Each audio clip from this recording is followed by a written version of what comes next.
ஸ்ரீமதே ராமானுஜாய நமः. ஸ்ரீமத் வரவரமணையே நமः. தமேவ மத்வா பரவாசுதேவம் ரங்கேசயம் ராஜவதர்ஹணீயம் பிராபோதகீம் யோகிருத சூக்திமாலாம் பக்தாங்கிரேணும் பகவந்தமீடே மண்டங்குடி என்பர் மாமரையோர் மன்னியசீர் தொண்டரடிப்பொடி சொல் தொன்னகரம் வண்டு திணர்த்தவயல் தென்னரங்கத்தம்மானை பள்ளி உணர்த்தும் பிரான் உதித்தவோ. ஸ்ரீயப்பதியான எம்பெருமான் திருவரங்கத்திலே தென்னாடும் வடநாடும் தொழும்படியாக சேவை சாதிக்கிறான். ஆயிரம் சுடர்வாய் அரவணை துயின்னான் என்ன ஆதிசேஷனுடைய படுக்கையிலே எம்பெருமான் சயனித்து கொண்டு சேவை சாதிக்கிறான். பொங்கோதம் சூழ்ந்த புவனியும் விண்ணுலகும் அங்கு ஆதும் சோராமே ஆழ்கின்ற செங்கோலுடைய திருவரங்கச் செல்வன் என்னும் உபய விபூதி நாயகனாக எம்பெருமான் கொண்டாடப்படுகிறான். அனைத்து விபூதியையும் படைத்து அதை ரட்சித்து காப்பவன் திருவரங்கத்திலே அங்கே இருக்கக்கூடிய அந்த பொழில்கள், அந்த அழகு, அதை ரசித்து கொண்டு ஆனந்தமாக சயனித்து கொண்டிருக்கிறான். அந்த எம்பெருமானை துயிலெழுப்ப வேண்டும் என்பதற்காக மண்டங்குடி என்கிற ஆச்சரியமான திவ்ய கஷேத்திரத்திலே அவதரித்த தொண்டரடிப்பொடி ஆழ்வார் என்னும் ஆழ்வார் திருப்பள்ளி எழுச்சி என்னும் 10 பாசுரங்களிலே பெருமானுக்கு சுப்பிரபாதத்தை அருளினார். சாதாரணமாக இந்த ஜீவாத்மாக்கள் எல்லாம் சம்சாரத்திலே உறங்கி கிடக்க பெருமான் நம்மையெல்லாம் துயிலெழுப்புகிறார் என்று சாஸ்திரங்கள் தெரிவிக்கிறது. அனாதி மாயையா சுப்தகா என்ன ரொம்ப காலமாகவே பல பிறவிகளை எடுத்து இந்த உடலோடையே தொடர்பு கொண்டிருக்கிறதுனால ஜீவாத்மா உடலை விட சிறந்தவன், வேறுபட்டவன், அவன் எம்பெருமானுக்கே அடிமை, எம்பெருமானுக்கு சேஷபூதன் என்பது புரிந்து கொள்ளாமல் தேக ஆத்ம மயக்கத்தினாலே உடலையே தானாக பிரமித்து உடலுக்கு உண்டான சுக துக்கங்களுக்கே இவன் கரைந்து அதிலேயே நாட்டமுடையவனாக இருக்கிறான். அதைத்தான் மாயையா சுப்தகா, மாயையினாலே கட்டுப்பட்டு தூங்குகிறான்னு தெரிவிக்கிறது. அப்படிப்பட்ட நமக்கு சாஸ்திரங்கள் மூலமாகவும் தானே அவதரித்தும் ஆழ்வார்களை அவதரிக்கச் செய்தும் திவ்ய பிரபந்தங்களை வெளிப்படுத்தியும் இப்படி பல விதங்களிலே நம்மையெல்லாம் துயில் எழுப்புகிறான் எம்பெருமான். இப்போ நாமெல்லாம் மாயையாலே உறங்குகிறோம். உறங்கக்கூடிய நம்மை எழுப்பக்கூடியவனாக எம்பெருமான் இருக்கிறான். இது சாஸ்திரங்களிலிருந்து நமக்கு கிடைக்கக்கூடிய பொருள். ஆனால் அது அப்படியே மாற்றி எம்பெருமான் சயனித்து கொண்டிருக்கிறான். அவரை ஒரு ஆழ்வார் துயில் எழுப்புகிறார். இது என்ன ஆச்சரியம்! தொண்டரடிப்பொடி ஆழ்வார் பெருமானுக்கு சுப்பிரபாதம் பாடுகிறாரே, அவர் உண்மையில் தூங்குகிறாரா என்றால் உறங்குவான் போல் யோகு செய்த பெருமானை என்றுதான் பாசுரம். அவர் உறங்குகிறார். தமோ குணத்தினுடைய காரியம்தான் உறக்கம். அந்த மாதிரி தமோ குணத்தினால அவர் உறங்குகிறாரான்னா கிடையவே கிடையாது. ஜெகத் ரக்ஷண சிந்தை, ஜெகத்தை எப்படியெல்லாம் ரட்சிக்கலாம் என்ன ஆலோசித்து கொண்டுதான் எம்பெருமான் சயனிக்கிறான். இப்போ அப்படி சயனிக்கக்கூடிய எம்பெருமானுக்கு திருப்பள்ளி எழுச்சின்னு பாடுகிறாரே, இது கூடுமா? இதர் மாதிரி யாராவது செய்திருக்கிறார்களா என்றால் இதற்கு பல பிரமாணங்கள், சிஷ்டாச்சாரம் உண்டு. பெரியோர்களே இதையெல்லாம் செய்திருக்கிறார்கள் என்று காட்டுகிறார்கள். வேதமே எம்பெருமானுக்கு சுப்பிரபாதம் பாடித்து உத்திஷ்ட புருஷஹரி லோஹித பிங்களாட்சி தேஹி தேஹி ததாபயிதாமே என்று தைத்திரிய உபனிஷத்தில் வரக்கூடிய ஒரு வாக்கியம். உத்திஷ்ட புருஷ ஹரி, புருஷோத்தமனே எம்பெருமானே, ஜீவாத்மாக்களுக்கெல்லாம் நிர்வாககனாக அவர்களையெல்லாம் நடத்துபவனாக ஆதாரமாக இருக்கக்கூடிய எம்பெருமான் புருஷன், புருஷோத்தமன். அவ்வெம்பெருமான் தான் ஹரி என்ற ஆச்சரியமான திருநாமத்தோடு விளங்குபவன்.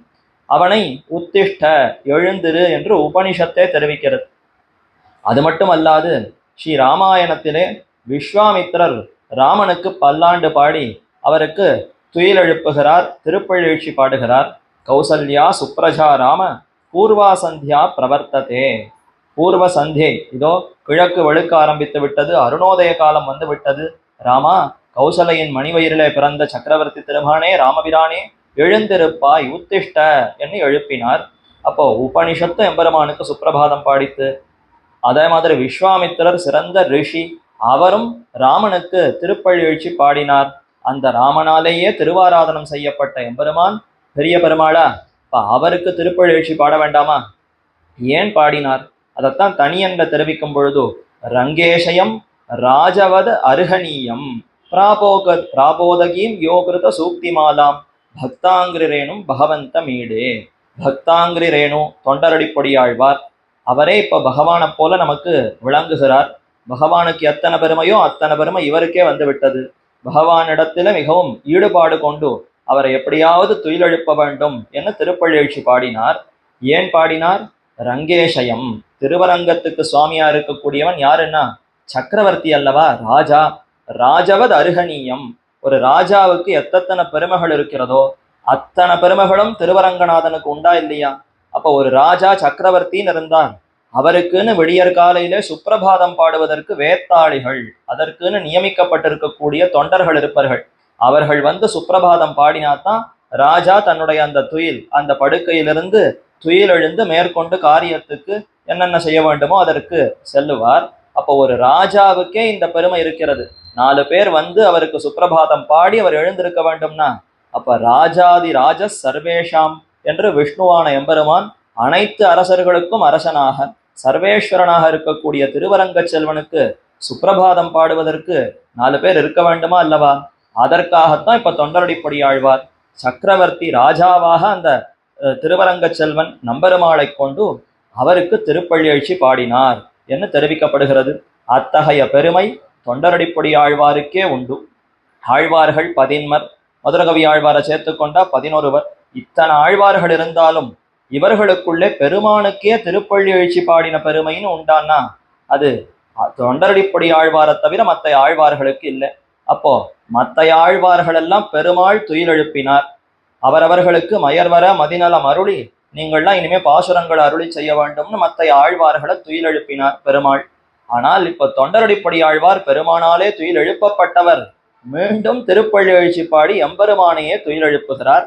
அத்தகைய பெருமை கொண்டிருக்கக்கூடிய பக்தாங்கிரி ரேணு தொண்டரடிப்பொடி ஆழ்வாருடைய வைபவத்தை தான் நாம் அனுபவிக்க இருக்கிறோம். இதற்கு முன்னாடி பார்த்தது சூடி கொடுத்த சுடற்கொடியான நாச்சியாருடைய வைபவம். தாழ்வொன்னில்லா மறை தாழ்ந்து தல முழுதும் களியே ஆழ்கின்ற நாள் வந்து அழித்தவன் காண்மின் அரங்கரமௌளி சூழ்கின்ற மாலையை சூடி கொடுத்தவள் தொள்ளருளால் வாழ்கின்ற வள்ளலி ராமானுசன் என்னும் மாமுனியே என்று திருவரங்கத்தமுதனார் ஆண்டாளுடைய வைபவத்தையும் சொல்லி அவளுடைய அருளாலத்தான் ராமானுசர் வாழ்கிறார்.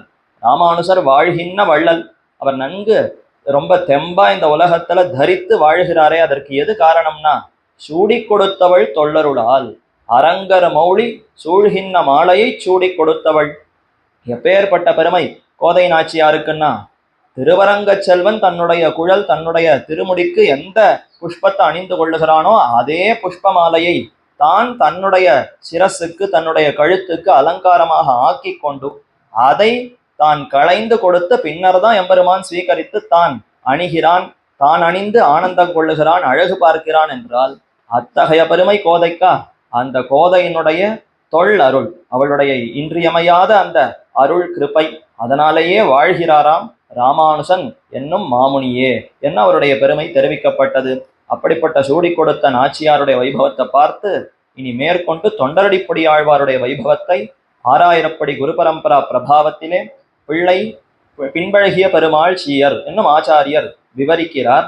சோலக்ஷிதௌ தனுஷி மாசி மகேந்திர தாரே ய பிராதுராச முரஜித் வனமாலிகாம்சஹ ரங்கேஷ கேளிஷக மூர்த்வசிகம் த்விஜேந்திரம் பக்தாங்கிரேணும் அனகம் ஆத்மகுணம் பிரபத்யே.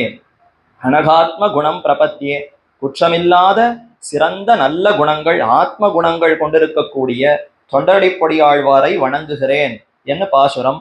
மன்னிய சீர் மார்கழியில் கேட்ட என்ன மாநிலத்தீர் என்னிதனு கேத்தமனில் உரைக்கேன் துண்ணுபுகழ் மாமரையோன் தொண்டரடிப்பொடி ஆழ்வார் பிறப்பால் நான்மறையோர் கொண்டாடும் நாள். அழகான மார்கழி மாசத்து கேட்டை நட்சத்திரத்தில் அவதரித்தவர் தொண்டரடிப்பொடி ஆழ்வார். மாசானாம் மார்கசீருஷோகம் என்று கண்ணன் கீதையிலே அருளி செய்த திருவாக்கு, மாதங்களுக்குள்ளே நான் மார்கழியாக இருக்கிறேன் எம்பெருமான் தெரிவித்தான். அதே மார்கசிர மாசத்துல தான் இவ்வாழ்வார் அவதரித்தார். ஆண்டாளும் அதே மார்கழி மாசத்தை தேர்ந்தெடுத்து தான் நோன்பு நோற்றாள். அதே மார்கழி மாசத்திலே ஒரு அழகான கேட்டை நட்சத்திரம். சாதாரணமா கேட்டை நட்சத்திரம் எந்த நல்ல காரியங்களுக்கு சுபமான முகூர்த்தங்களுக்கெல்லாம் சேராதுன்னு தெரிவிக்கப்படுவது உண்டு. அந்த மாதிரியான நட்சத்திரங்களை தேர்ந்தெடுத்துத்தான் சிறந்த பெரியோர்கள் தாங்கள் இதை இன்னும் சீர்மை கொண்டதாக ஆக்க வேண்டும், அதற்கென்ன தாழ்வு, வேண்டாமே, இதுவும் சிறந்ததுதான் அந்த நாளையே தேர்ந்தெடுத்து அதிலேயே அவதரிக்கிறார்கள். பெருமானும் அதிலேயே அவதரிக்கும்படி ஆழ்வார்களை கட்டாட்சிக்கிறான். அப்படித்தான் ஒரு கேட்டை நட்சத்திரம் ஜேஷ்டா என்று அதற்கு வடமொழியில திருநாமம். ஜேஷ்டம்னா ரொம்ப சிறந்தது, முதன்மை பெற்றது, சீரும் சிறப்பும் கொண்டிருப்பதுன்னு அர்த்தம்.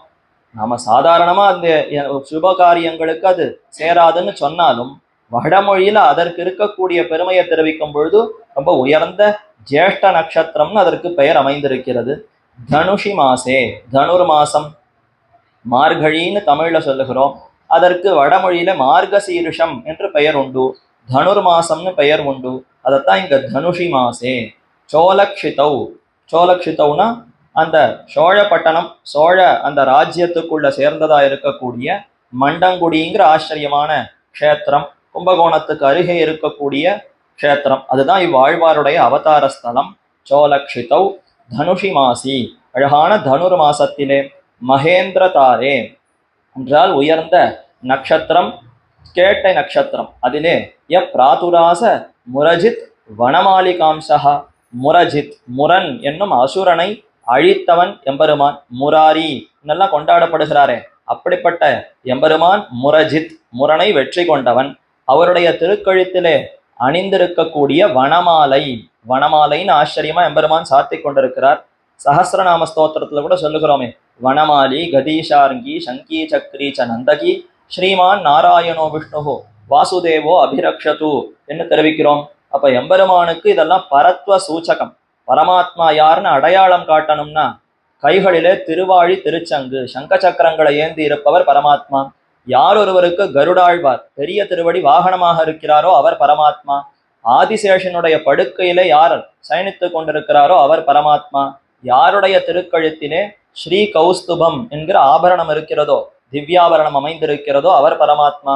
யாருடைய கழுத்திலே வனமாலை அமைந்திருக்கிறதோ அவர் ஜகத்துக்கெல்லாம் காரணம், முழுமுதற் கடவுள் என்ன இது சாஸ்திரங்கள் எல்லாம் தெரிவிக்கக்கூடிய விஷயம். அப்படிப்பட்ட வனமாலை எம்பெருமானுக்கு முக்கியமான அடையாளமாக இருக்கக்கூடிய அந்த வனமாலை, அதனுடைய அம்சமாகவே இவர் அவதரித்தார் என்றால் அப்ப அவருடைய அருளும் இந்த ஆழ்வாரிடத்துல சேர்ந்ததுன்னு கொள்ள வேண்டும். அப்படி வனமாலை அம்சத்தோடு ரங்கேஷ கேளிஷக மூர்த்வசிகம் த்விஜேந்திரம்.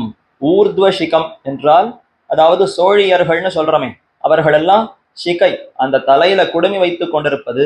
பின்பக்கமா முன்பக்கமான்னு ரெண்டு வித்தியாசம் இருக்கு.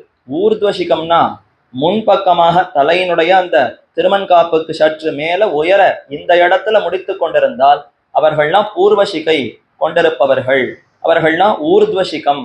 ஊர்துவம்னா மேல, தலைக்கு மேல உச்சந்தலையில வைத்துக் கொண்டிருக்கக்கூடிய சிகை, குடுமியோடு கூடியிருப்பவர்கள். த்விஜேந்திரம், அந்தனர் குலத்திலே பிராமண குலத்திலே அவதரித்திருக்கிறார். அதே மாதிரி பின்னாடி முடித்து கொண்டிருப்பவர்கள் அவர்கள் சாதாரண சிகை. இந்த முன்னாடி முடித்து கொண்டிருப்பவர்களுக்கு தான் ஊர்துவ சிகை, பூர்வ சிகை என்ன அவர்களுக்கு பெயர். அந்த குலத்துல தான் இவர் அவதரித்திருக்கிறார். மார்கழி மாசம் இந்த இடத்துல மகேந்திர தாரேன் இருக்கா.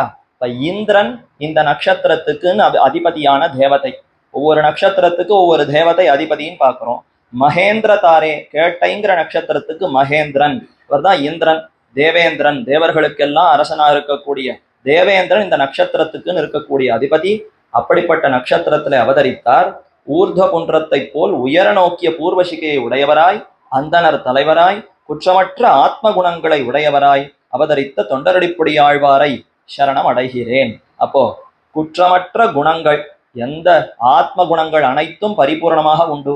அதே மற்றவருடைய பெருமையை பார்த்தா பொறாமைப்படுவது, அவர்களுடைய செல்வத்தை அபகரிக்கணும்னு ஆசைப்படுவது, பேராசை, இது முதலான தீய குணங்கள் எதுவும் அவரிடத்துல இல்லையா. அதுதான் குற்றமற்ற சிறந்த நல்ல குணங்கள் எல்லாம் இவரிடத்துல அமைந்திருக்கிறது. அப்படிப்பட்டவரை வணங்குகிறேன் என்று தெரிவிக்கிறார். தேக ஸ்ரீ சரதுத்தரே பிரபவனாம் அப்தே கலௌ பாஸ்கரே சாபகிராஹினி பூமி சூனு திவசே ஜேஷ்டாபிதே ஸ்ரீமதி ருக்ஷே கிருஷ்ண சதுர்த்தசி திதியுதே பக்தாங்கிரேணு சுதீஹி ரங்கேஷாங்கிரி சரோருஹைக ஹிருதய பிராபவதாரம் புவி. பூமியிலே அவதாரம் பிராப திருவதாரம் செய்தார். சரோருகைக ஹிருதய ரங்கேஷாங்கிரி சரோருகைக ஹிருதய. இவருடைய ஹிருதயம் எங்கு குடிக்கொண்டிருக்கிறதுன்னா திருவரங்கன் ரங்கேஷன், அங்கிரி அவருடைய திருவடிகள், திருவடி தாமரைகள், அங்கிரி சரோருகம், சரோருகம்ங்கிறது தாமரை, அங்கிரி சரோருகம் திருவடி தாமரைகள்லேயே ஏக ஹிருதயா, இவருடைய மனது முழுக்க அந்த திருவரங்கனுடைய திருவடியிலேயே ஈடுபட்டிருக்குமா. செய்யும் பசுந்தொளவம் தொழில் மாலையும் செந்தமிழில் பெய்யும் மறைத்தமிழ் மாலையும் பேராதசீர் அரங்கத்தையன் கழற்கணியும் பரந்தாளன்னி ஆதரியா மையன் இராமானுசன் என்று தெரிவிக்கிறோம். அந்த ராமானுச நூற்றந்தாதியில திருவரங்கத்தமுதனார் இதே விஷயத்தை தானே தெரிவித்தார். இவர் செய்தது 2 கைங்கரியம். செய்யும் பசுந்துளவத் தொழில் மாலையும், ரொம்ப அழகான திருத்துழாய் பசுந்துளவம், ரொம்ப காய்ந்து போனதோ இல்ல 4 நாட்கள் பறித்து 4 நாட்கள் ஆன உலர்ந்து போனதோ அந்த மாதிரியான திருத்துழாயெல்லாம் எடுக்காமல் அந்த சமயத்துல சடக்கென அந்த திருத்துழாய் செடியிலிருந்து பறித்து அதனுடைய பசுமை கொன்றாமல் அதனுடைய அந்த செவ்வி அந்த புதுமை அது மாறாதபடி அதை எடுத்து கட்டுகிறார். செய்யும் பசுந்துளவத் தொழில் மாலையும், அந்த தொழில் மாலைனா எப்படி மாலை கட்டுபவர்கள் கட்டுவார்களோ அதே மாதிரி பார்த்து பார்த்து கட்டுகிறாராம். துளி கூட அதுல எந்த விதமான இனிமை குறையக்கூடாது. ஒரு மாலைன்னு பார்த்தா மனதை கவர வேண்டும் அல்லவா, அத மாதிரி அந்த தொழில் பார்த்தாலே அதுல இருக்கக்கூடிய அந்த வேலைப்பாடு அவ்வளவு நன்னா தெரிகிறதாம். மாலைன்னா எப்படி இருக்கணும், தொடங்கரைச்ச கொஞ்சம் சிறுத்து ஆரம்பிக்கணும், அடுத்து பருத்து கழுத்து நிலத்துல சற்று பருத்து இருக்கணும், மறுபடியும் சற்று அப்படியே குறைந்து கொண்டு இறுதியில ரொம்ப சிறுத்து காணப்பட வேண்டும். இதே போல அந்த வேலைப்பாடோடு திருவரங்கத்துல எம்பெருமானுக்கு மாலை தாமே கட்டினார். அதுதான் செய்யும்னு தெரிவித்தார். இன்னொருத்தர வேலைக்கு வைத்து அவர் மாலை கட்டி இவர் எடுத்து கொண்டு போய் சமர்ப்பிக்கல. ஆண்டாளும் சூடி கொடுத்த சுடற்கொடின்னு கொண்டாடப்படுகிறாள். ஆனா தானே மாலை கட்டினாளான்னா அந்த அளவுக்கெல்லாம் அவளுக்கு சக்தியும் இல்லை வயதும் இல்லை. பெரியாழ்வார் தகப்பனார் கட்டி வைத்துட்டார், தான் எடுத்து அணிந்து கொண்டு சூடிக்கொண்டு களைந்து கொடுத்த கைங்கரியம் தான் ஆண்டாள் செய்தது. ஆனால் இவர் அப்படியல்ல, தாமே தம் கைப்பட செய்யும் பசுந்துளவத் தொழில் மாலையும் என்று தாமே கைப்பட கட்டி இருக்கிறார். ஒரு பூமி தேவியினுடைய அம்சமாக அவதரித்த ஆண்டாள் திருத்துழாய் சம்பந்தம் பெற்றிருப்பவள். அதற்கு அருகே கிடைத்த அந்த பிராட்டியானவள் தாம் சூடி கொடுத்த மாலையே இவ்வளவு விருப்பத்தோடு எம்பெருமான் சூடிக்கொண்டான் என்றால் அப்ப அந்த திருத்துழாயே பறித்து அதுவும் ஆழ்வார் தம் கையாலேயே கட்டி கொடுத்தாள். இன்னும் பெருமானுக்கு எத்தனை ஆனந்தம் இருக்கும். அதை அப்படியே தாம் சீகரித்து கொண்டார். அது முதல் கைங்கரியம். செய்யும் பசுந்துளவத் தொழில் மாலையும் செந்தமிழில் பெய்யும் மறைத்தமிழ் மாலையும். அழகான இனிமையான தமிழிலே 2 திவ்ய பிரபந்தங்கள் அருளி செய்தார். திருமாலை என்கிற திவ்ய பிரபந்தம், திருப்பள்ளி எழுச்சி என்கிற திவ்ய பிரபந்தம். இந்த 2ஐயும் பசுந்துளவ தொழில் மாலை எவ்வளவு இனிமையாக இருக்கிறதோ அதே போல மறைத்தமிழ் மாலை தமிழிலே அருளி செய்தார். வேதாந்த அர்த்தங்களை எல்லாம் எளிமையாக அனைவரும் புரிந்து கொள்ளுமா போலே ரொம்ப சுலபமாக எளிய சொற்களை கொண்டு ரொம்ப பெரிய பெரிய பாசுரங்களாக அமைக்காமல் ரொம்ப அந்த தமிழுக்கே உண்டான இனிமையோடு சேர்த்து கொடுத்தார். அதுதான் செந்தமிழ் மாலை. செந்தமிழ்னா அவர் என்ன சொல்ல வருகிறார்ங்கிற அந்த அர்த்தம் கேட்ட உடனே புரியணும். அதை 10 தடவை கேட்ட பிற்பாடுதான் என்ன சொல்லுகிறார்னு புரிந்தால் அது செந்தமிழ் அல்ல. செந்தமிழ்னு சொன்னால் அவர் என்ன சொல்லுகிறாரோ அந்த ஒரு க்ஷணத்துல கேட்ட உடனேயே மனசுக்கு ஆனந்தத்தை கொடுக்கணும். அது தெளிவாக அந்த அர்த்தத்தை நமக்கு புரிய வைக்க வேண்டும். இதெல்லாம் திருமாலைங்கிற திவ்ய பிரபந்தத்துக்கே அமைந்திருக்கக்கூடிய பெருமையாம். பெரியவாச்சான் பிள்ளை இங்கு வியாக்கியானத்துல காட்டும் பொழுதும் இவருடைய பாசுரங்கள் இவருக்கு என்ன தெரியும், இவர் மற்ற ஆழ்வார்களைப் போல நாயிகாபாவம் எடுத்துக்கொண்டு பாடுவரா, எம்பெருமானிடத்துல ஊடுவரா, இல்ல தூது அனுப்புவரா, மடல் எடுப்பாரா, இது மாதிரியான காரியங்கள்லாம் செய்வரான்னா அதெல்லாம் இவருக்கு ஏதும் தெரியாது. அழ தெரியும். பொய்யனேனே, நான் இவ்வளவு தப்பு காரியங்களை பண்ணிவிட்டேனே, அங்கும் இங்கும் எங்கெங்கேயோ சுற்றி கொண்டிருந்தேன், என்னை திருத்தி கொண்டு வந்தவரே இவர்தான், இவருடைய அழகில ஈடுபட்டேன், இதுவரைக்கும் எதோ தவித்து கொண்டிருந்தேன், இனி எம்பெருமானுடைய அருளுக்கு ஆட்பட்டேன்னு மெய்யாக உரைத்தார். அதுதான் ஆதரியா மெய்யன் என்ன ராமானுசன் அங்க பாசுரத்துல சொல்லும் பொழுது மெய்யன் உண்மையாக அப்படியே எடுத்து உரைத்தார். அப்படிப்பட்ட இந்த திருமாலைங்கிற திவ்ய பிரபந்தம் மற்ற திவ்ய பிரபந்தங்களை கூட மிகவும் சிறந்தது, சீர்மை பொருந்தியதாம். அதனால தான் திருமாலை அறியாதார் திருமாலையே அறியார் என்று தெரிவிப்பார்கள். திருமாலைங்கிற திவ்ய பிரபந்தத்தை யாருக்கு சரியா அதனுடைய அர்த்தம் புரியலையோ, அதை தெரிந்து கொள்ளவில்லையோ, பகவான் எப்படிப்பட்டவர் திருமால் எப்படிப்பட்டவர்ங்கிறத புரிந்து கொள்ளவே முடியாதாம். அப்படி என்னன்னா ரொம்ப சுருக்கமா 10 பாசுரத்திலையும் அமைக்காமல் ரொம்ப வளவளன்னு 1084 பாசுரங்களையும் அமைக்காமல் சுருக்கமா 45 பாசுரத்துல கொடுக்கக்கூடிய சாமர்த்தியம் இவருக்கே அமைந்ததல்லவா.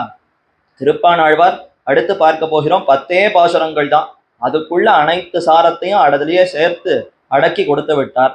ரொம்ப சுருக்கமா இருந்தாலும் அதை தோண்டி தோண்டி அர்த்தம் பார்ப்பதற்கு நமக்கு சிரமமா இருக்கும். ரொம்ப விளக்கமா இருக்கு, 11 10 பெரிய திருமொழி அமைந்திருக்கிறது. அந்த முதல் பாசுரத்துல இருந்து கடைசி பாசுரம் வரைக்கும் வாசித்து அர்த்தம் தெரிந்து கொள்ளலாம்னா போரும் போரும் சந்தை சொல்லுவதற்குள்ளேயே உன்னப்படி என்னப்படின்னு இருக்கு. அதனுடைய வியாக்கியானத்தை எல்லாம் வாசித்து பார்த்து அர்த்தம் தெரிந்து கொள்ள வேண்டும்னா மிகவும் சிரமம். அப்போ அடியவர்கள் கேட்பவர்களுக்கு ரொம்ப சிரமம் இருக்கக்கூடாது, அவர்களுக்கு வேண்டிய அர்த்தத்தை சுருக்கமா விண்ணப்பிக்க வேண்டும் என்று 45 பாசுரங்கள்ல திருமாலையில அருளி செய்தாரா. அதுதான் இவருக்கு இருக்கக்கூடிய சாமர்த்தியமா. அதுலயும் சொல்ல வந்த அர்த்தத்தை பொட்டில் தெரித்தா போலே சொல்லுவதுங்கிறது இவருக்கு இருக்கக்கூடிய ஒரு அழகான அந்த ஆற்றல் திறமை. அதை மறைத்து நாயிகாபாவத்துல பேசுவது, இல்லைன்னா ஊடி எம்பெருமானோடு சண்டை போடுமா போலே சற்று கோபத்தோடு பேசுவது, இதெல்லாம் இவருக்கு தெரியவே தெரியாது. தான் என்ன வாழ்க்கையில பட்டாரோ பட்ட அந்த துன்பங்களை எல்லாம் சொல்லி இப்பொழுது சிறந்த ஒரு நற்கதி பெற்றேன், பெருமானுடைய அருளால எனக்கு ஒரு பெருமை ஏற்பட்டது, இந்த வாழ்ச்சி ஏற்பட்டதுங்கிறத தெரிவித்தார். அநேகமா நம்முடைய வாழ்க்கையெல்லாம் இவரோடு தொடர்பு கொண்டதாகத்தான் இருக்கும். ஏன்னா நமக்கு ஆழ்வார்களோடு சற்று ஒப்புமைப்படுத்தி பார்க்கணும்னா நம்ம பல ஜென்மங்கள், இந்த ஜென்மம் எல்லாத்துலயும் தீய காரியங்கள் தான் புரிந்திருக்கிறோம். அப்படியே பிறந்ததுல இருந்து ஓஹோன்னு நன்மையா என்னென்ன நல்ல காரியங்கள் உண்டோ அத்தனையும் தெரிந்து அதிலே மட்டும்தான் ஈடுபட்டு இருக்கிறோம்னா அப்படி அல்ல. எத்தனையோ சூழ்நிலை சந்தர்ப்பங்கள் என்னவாக இருக்கட்டும், பல காரியங்கள் நாம செய்திருப்பதுங்கிறது சாஸ்திரத்துல என்ன சொல்லியிருக்கோ அதை மீறித்தான் நடக்கிறோம். எதை செய்யன்னு சொல்லியிருக்கோ அதை செய்யாம விடுகிறோம், எதை செய்யக்கூடாதுன்னு சொல்லியிருக்கோ அதை ரொம்ப வேண்டிய ஒரு ஆதரத்தோடு செய்கிறோம். இப்படியெல்லாம் நாம நடந்து கொள்ளுகிறோம். இத மாதிரி யாராவது நடந்து கொண்டு பின்னர் எம்பெருமானுடைய அருளுக்கு பாத்திரமானவர்கள் உண்டா என்றுதான் நம்ம மனம் தேடும். நம்ம மாதிரி யாரானும் இதற்கு முன்னாடி இருந்திருக்கிறார்களா, நம்ம போல குற்றம் புரிந்தவர்களுக்கும் எம்பெருமானுடைய அருள் கிட்டியிருக்கா இல்லையா, இப்படித்தானே நம்ம மனசு தேடும். அப்படி தேடினால் பொய்கையாழ்வார் இருந்தாராம், ஓஹோன்னு புஷ்பத்திலிருந்து பிறந்தார், பிறந்தவுடனே கருவிலே திருவுடையவர், கர்ப்பத்தில் இருக்கும் பொழுதே பெருமானை சாட்சாத்கரித்தார், வையம் தகழியான்னு தொடங்கினார், ஊர் ஊராக சுற்றினார், பெருமானுக்கு பல்லாண்டு பாடினார். கேட்பதற்கு ஆனந்தமா இருக்கு.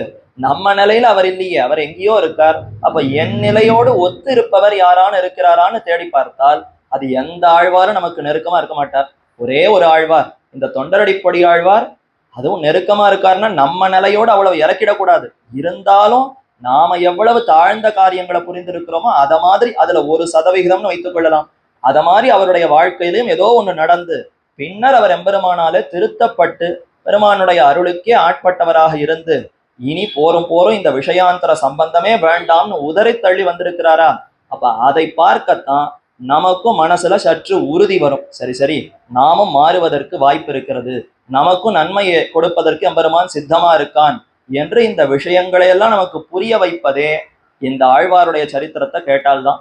ஆக அப்படிப்பட்ட ஆழ்வார் அவர் பேராத சீர் அரங்கத்தையன் கழற்கணியும் ஹரன், அரங்கத்து ஐயன், ஐயனே அரங்கனே என்று பாசுரம் முழுக்க எனக்கு சுவாமி எனக்கு சுவாமி எனக்கு ஐயன் என்னுடைய தகப்பன் என்னுடைய பிதா என்று சொல்லி சொல்லி அழுகிறார்.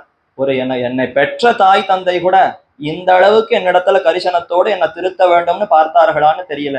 ஆனா இவர் திருவரங்கத்துல சயனித்து கொண்டிருப்பவர் எம்பெருமான், போரும் போரும் விஷயாந்தரத்துல எத்தனை நாள் அதிலேயே ஈடுபட்டு கொண்டிருப்பாய், அதை விட்டு என்னிடத்துல வான்னு இத்தனை அன்போடு என்னை அழைத்திருக்கிறாரே. அப்ப ஐயன் அரங்கன், அரங்கத்தையன் என்று பல பாசுரங்கள்ல சொன்னாரா. அதத்தான் பேராத சீர் அரங்கத்தையன் கழற்கணியும் பரன், இவரே பரன். பெயர் பார்த்தா தொண்டர்களுக்கு அடிப்பொடி, நான் தொண்டர்களுடைய அடிப்பொடியா இருக்கேன். சேஷபூதன் ரொம்ப தாழ்ந்தவன், அடிமை அடிமை அடிமைன்னு பெயர் கொண்டிருக்கிறார்.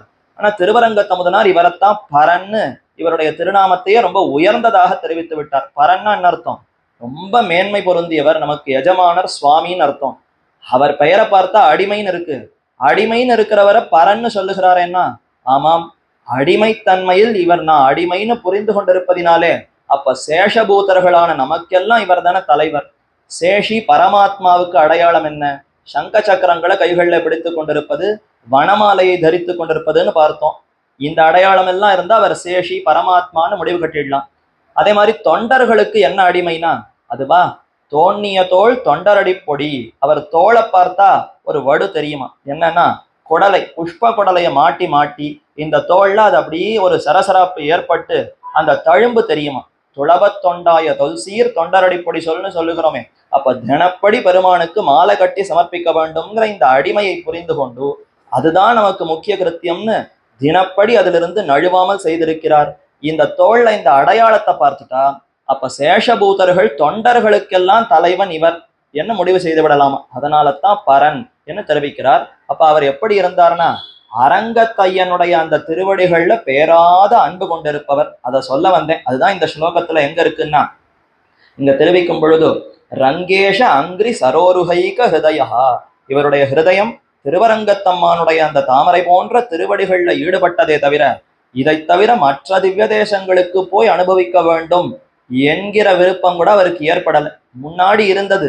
ஆனால் தன்னுடைய அந்த வாழ்க்கையில திருவரங்கத்தம்மான் தனக்கே நீ ஆட்பட்டு இருக்க வேண்டும்னு அவர் மாத்தின பிற்பாடு இனி இந்த எம்பெருமானை விட்டு என்னுடைய மனசு எங்கும் போகாது, மற்ற இடங்களுக்கும் நாடாது என்ன இவரையே அண்டி இருந்தாராம். அதத்தான் ரங்கேஷாங்கிரி சரோருகைக ஹிருதயா பக்தாங்கிரேனு சுதீஹி, சிறந்த அறிவு கொண்டிருப்பவர். சுதீஹின்னா நல்ல நல்ல ஞானம், சிறந்த ஒப்பற்ற ஞானத்தோடு இருப்பவர். ரிக்ஷே கிருஷ்ண சதுர்த்தசி யுதே, கிருஷ்ணபக்ஷத்திலே சதுர்த்தசி திதியிலே அவதரித்தார். கலியுகத்திலே தேகஸ்ரீஹி என்ன இந்த ஸ்லோகத்துல முன்னாடி வந்திருக்கிறது. தேகஸ்ரீ சரதுத்தரே, தேகஸ்ரீங்கிற அந்த எழுத்துக்கள் மூலமாக கடபயாதி சங்கையில எண்ணிக்கை குறிப்பிடும் பொழுது 288 வருடங்கள். அப்ப கலியுகம் பிறந்தது 288 வருஷங்கள் கழிந்த பின்னர் இவ்வாழ்வார் அவதரித்திருக்கிறார். ஆண்டாள் அவதரித்தது கலியுகம் பிறந்து 97 வருஷங்கள் கழித்துன்னு பார்த்தோம். அதெல்லாம் தாண்டி 288 வருஷங்களுக்கு பின்னர் பிரபவ வருஷம், பிரபவ என்று பெயர் கொண்டிருக்கக்கூடிய வருஷத்திலே சூரியன் தனுசு ராசிக்குள்ள நுழைவதுதான் தனுர் மாசம், மார்கழி மாசம். மார்கழி மாதத்தில் செவ்வாய்க்கிழமையில், ஆண்டாளும் செவ்வாய்க்கிழமை தான் அவதரித்தார், இவரும் செவ்வாய்க்கிழமையிலே அவதரித்திருக்கிறார். கேட்டை என்னும் பெயருடைய அழகிய நட்சத்திரத்தில், ஜேஷ்ட நட்சத்திரம் என்னால் ரொம்ப உயர்ந்த நட்சத்திரம், அழகான நட்சத்திரம். கிருஷ்ணபக்ஷ சதுர்த்தசி திதியில் ஸ்ரீரங்கநாதனின் திருவடித்தாமர இணையே நெஞ்சத்தில் இருத்திய தொண்டரடிப்பொடிகள் இப்புவிதன்னில் அவதரித்தார். என்ன அப்படி இவ்வாழ்வார் அவதரித்தார்? ஸ்ரீ தொண்டரடிப்பொடியாழ்வார் திருமண்டங்குடி என்கிற கிராமத்திலே மாசானாம் மார்கசீருஷோகம் என்று எம்பெருமான் தானாக சொல்லப்பட்ட மார்கழி மாசத்தில் கண்ணன் கீதையில ஒவ்வொன்றுக்குள்ள ஒவ்வொன்றாக நான் இருக்கிறேன்னு தெரிவித்து வரும் பொழுது மாசங்களுக்குள்ளே நான் மார்கழின்னு தெரிவித்தான். அப்படி பெருமை கொண்டிருக்கக்கூடிய மார்கழி மாசத்தில் கேட்ட நட்சத்திரத்தில் ஸ்ரீ வைஜயந்தி வனமாலிகாம்சராய் பிராமண வர்ணத்திலே அவதரித்தருளினார்.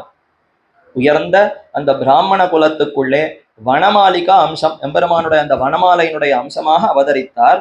தத்ரோ தத்ரோதபூத் வாகஹா தத்ரோகபூத் பாகவதாத் விஜேந்திராத் மாஹேந்திரபே மாசிச்ச மார்கசீருஷே ஸ்ரீவிப்ரநாராயண நாமதேயா முராரி வக்ஷோ வனமாலிகாம்சா என்று திவ்யசூரி சரிதத்திலே சொல்லிற்றிரே. திவ்யசூரி சரிதம் கருட வாகன பண்டிதர் அவர் அருளி செய்த அந்த நூலிலேயும் இவருடைய அவதாரத்தை பத்தி சொல்லும் பொழுது தத்ரோ தபூத், இதோ இவர் அவதரித்தார். பாகவதாத் த்விஜேந்திராத், பாகவத குலத்துக்குள்ளே த்விஜேந்திரர் அப்படியானா பிராமண குலத்துக்குள்ளே மாஹேந்திரபே அதாவது இந்திரனை அதிபதியாக கொண்டிருக்கக்கூடிய கேட்ட நட்சத்திரத்திலே மாசிச்ச மார்கசீருஷே, மார்கசீருஷம் மார்கழி மாதத்திலே. இவருக்கு இயற்பெயர் என்ன? ஸ்ரீ விப்ரநாராயண நாமதேயா, விப்ரநாராயணர். விப்ரன்னு சொன்னாலும் பிராமண குலத்தை தான் குறிப்பது. அப்ப பிராமண குலத்துக்குள்ளே அவதரித்தவர் விப்ர நாராயணன் என்று திருநாமம் கொண்டிருந்தார். முராரி வக்ஷோ வனமாலிகாம்சா, முரணை அழித்தவனான எம்பெருமான் அவருடைய வக்ஷத்திலே அலங்காரமாக இருக்கக்கூடிய வனமாலை அதனுடைய அம்சமாகவே அவதரித்தார். நம்பெருமாள் அவரை ஜாயமான காலத்திலே அமலங்களாக விழித்து கட்டாட்சி தருள. ஜாயமானம் ஹி புருஷம் யம் பஷ்சேத் மதுசூதனஹ சாத்விக சது விக்ஞேய சவை மோக்ஷார்த்த சிந்தகா என்ன இது ஒரு பிரமாணம் பாஞ்சராத்திர ஆகமத்துல தெரிவிக்கப்படுகிறது. எம்பெருமான் கர்ப்பத்துல இருக்கும் பொழுதே ஒரு சிசுவை கட்டாட்சிக்கணுமா. அப்படி கட்டாட்சித்தால் தான் அந்த சிசு அந்த ஜீவாத்மாவுக்கு மோட்சத்தை குறித்த இச்சை பிறக்கும், சத்வகுணம் வளரும். சத்வகுணம் அதிகரித்தால் தான் முக்தி பெற வேண்டும்ங்கிற விருப்பமே வரும். அப்ப இதற்கெல்லாம் மூல காரணமா எம்பெருமானுடைய கட்டாட்சம். அவர் திருக்கண்கள் தாமரை போன்ற அந்த திருக்கண்களால கட்டாட்சிக்க ரஜோகுணம் தமோகுணம் போய் சத்துவகுணம் அதிகரித்து அதனாலேயே முக்தியிலே ஒருத்தனுக்கு விருப்பம் ஏற்படுகிறதுன்னு இது இப்ப சாஸ்திரங்கள் தெரிவிக்கிறது. அதே போலத்தான் இவ்வாழ்வாரை கட்டாட்சித்தாராம். ஜாயமான காலத்திலே என்றால் அவர் பிறக்கும் தருவாயிலே, கர்ப்பத்தில் இருக்கிற சமயத்திலேயே அமலங்களாக விழித்து அவனிடத்துல இருக்கக்கூடிய மலம் குற்றம் அத்தனையும் நீங்கும் விதத்திலே விழித்து கட்டாட்சித்தருள, அத்தாலே சுத்த சத்வ நிஷ்டரான இவர்க்கு சுத்த சத்வகுணம் ஏற்பட்டது.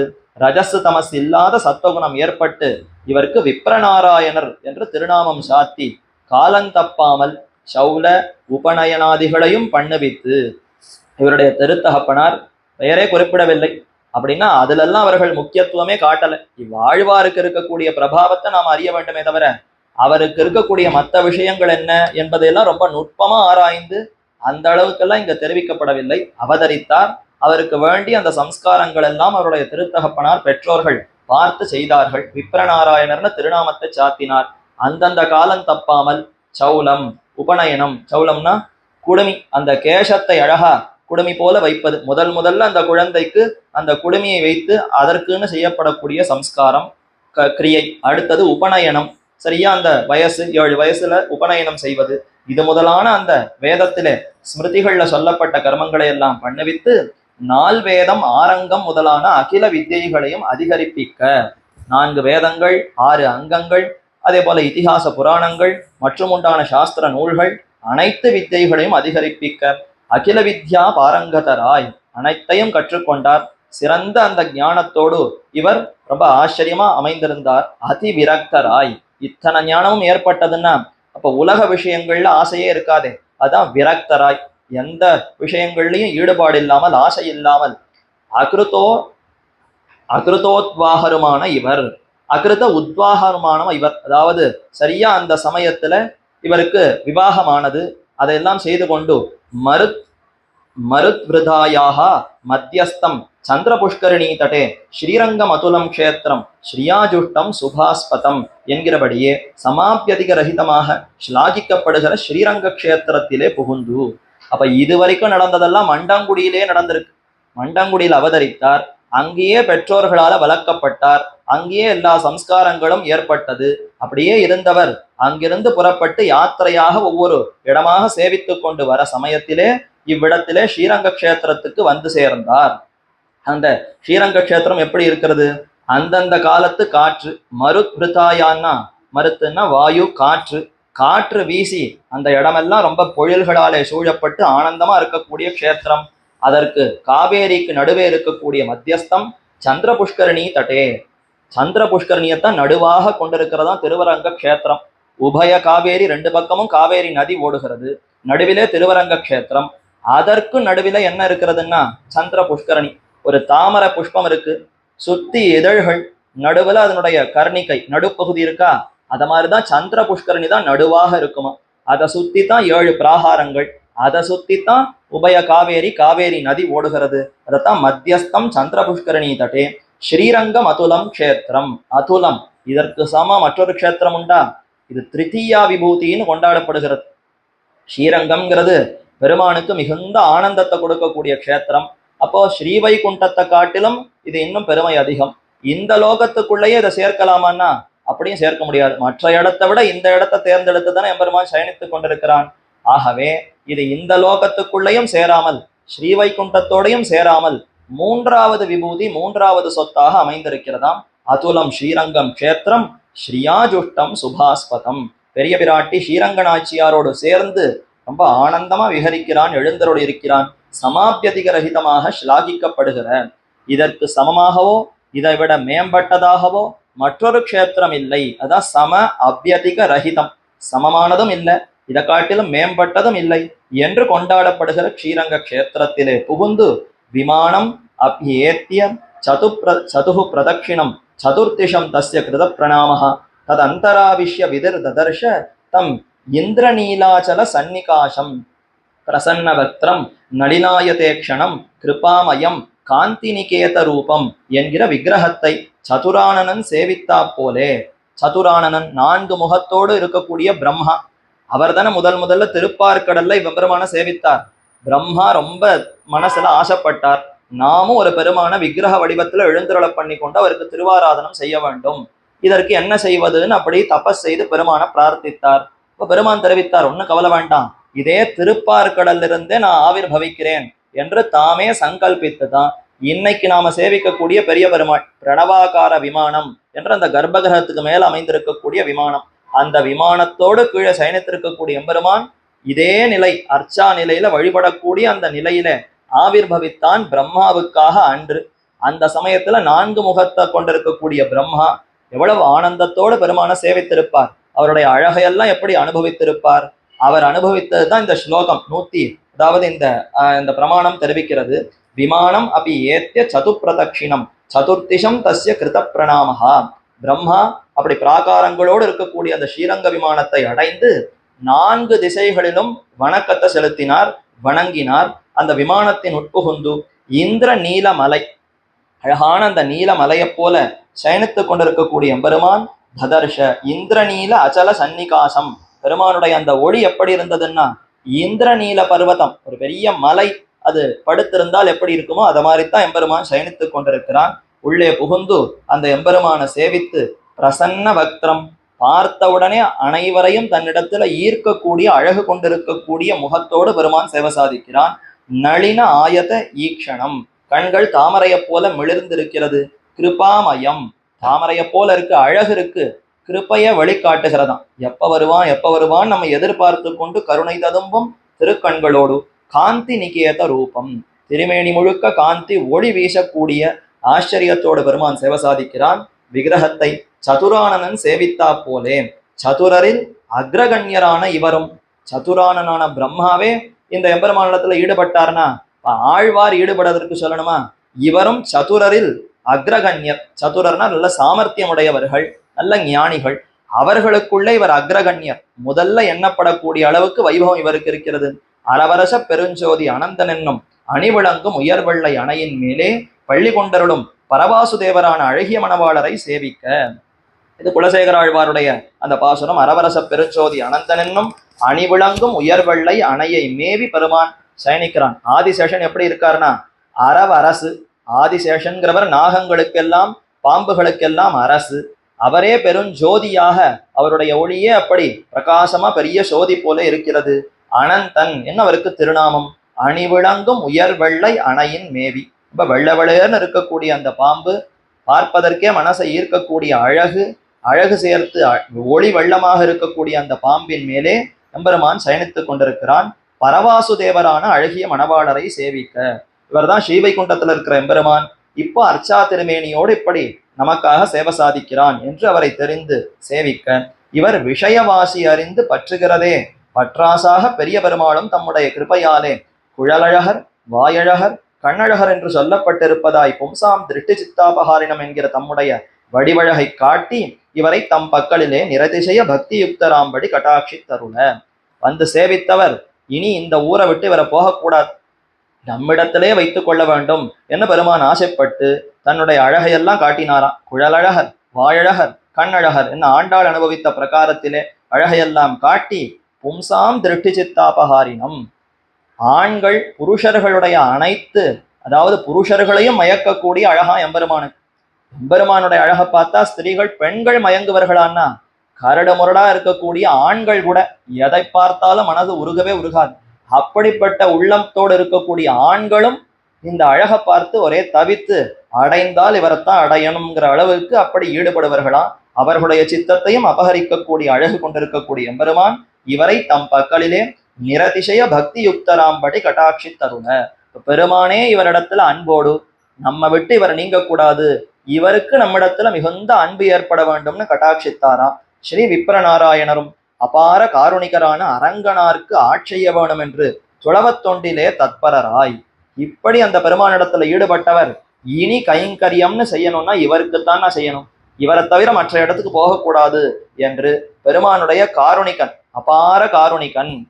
அபார காருணிகன்னா எல்லையில்லாத கருணை. அவர் காற்ற கருணைக்கு இவ்வளவு அவ்வளவுன்னு எல்லாம் சொல்ல முடியுமா?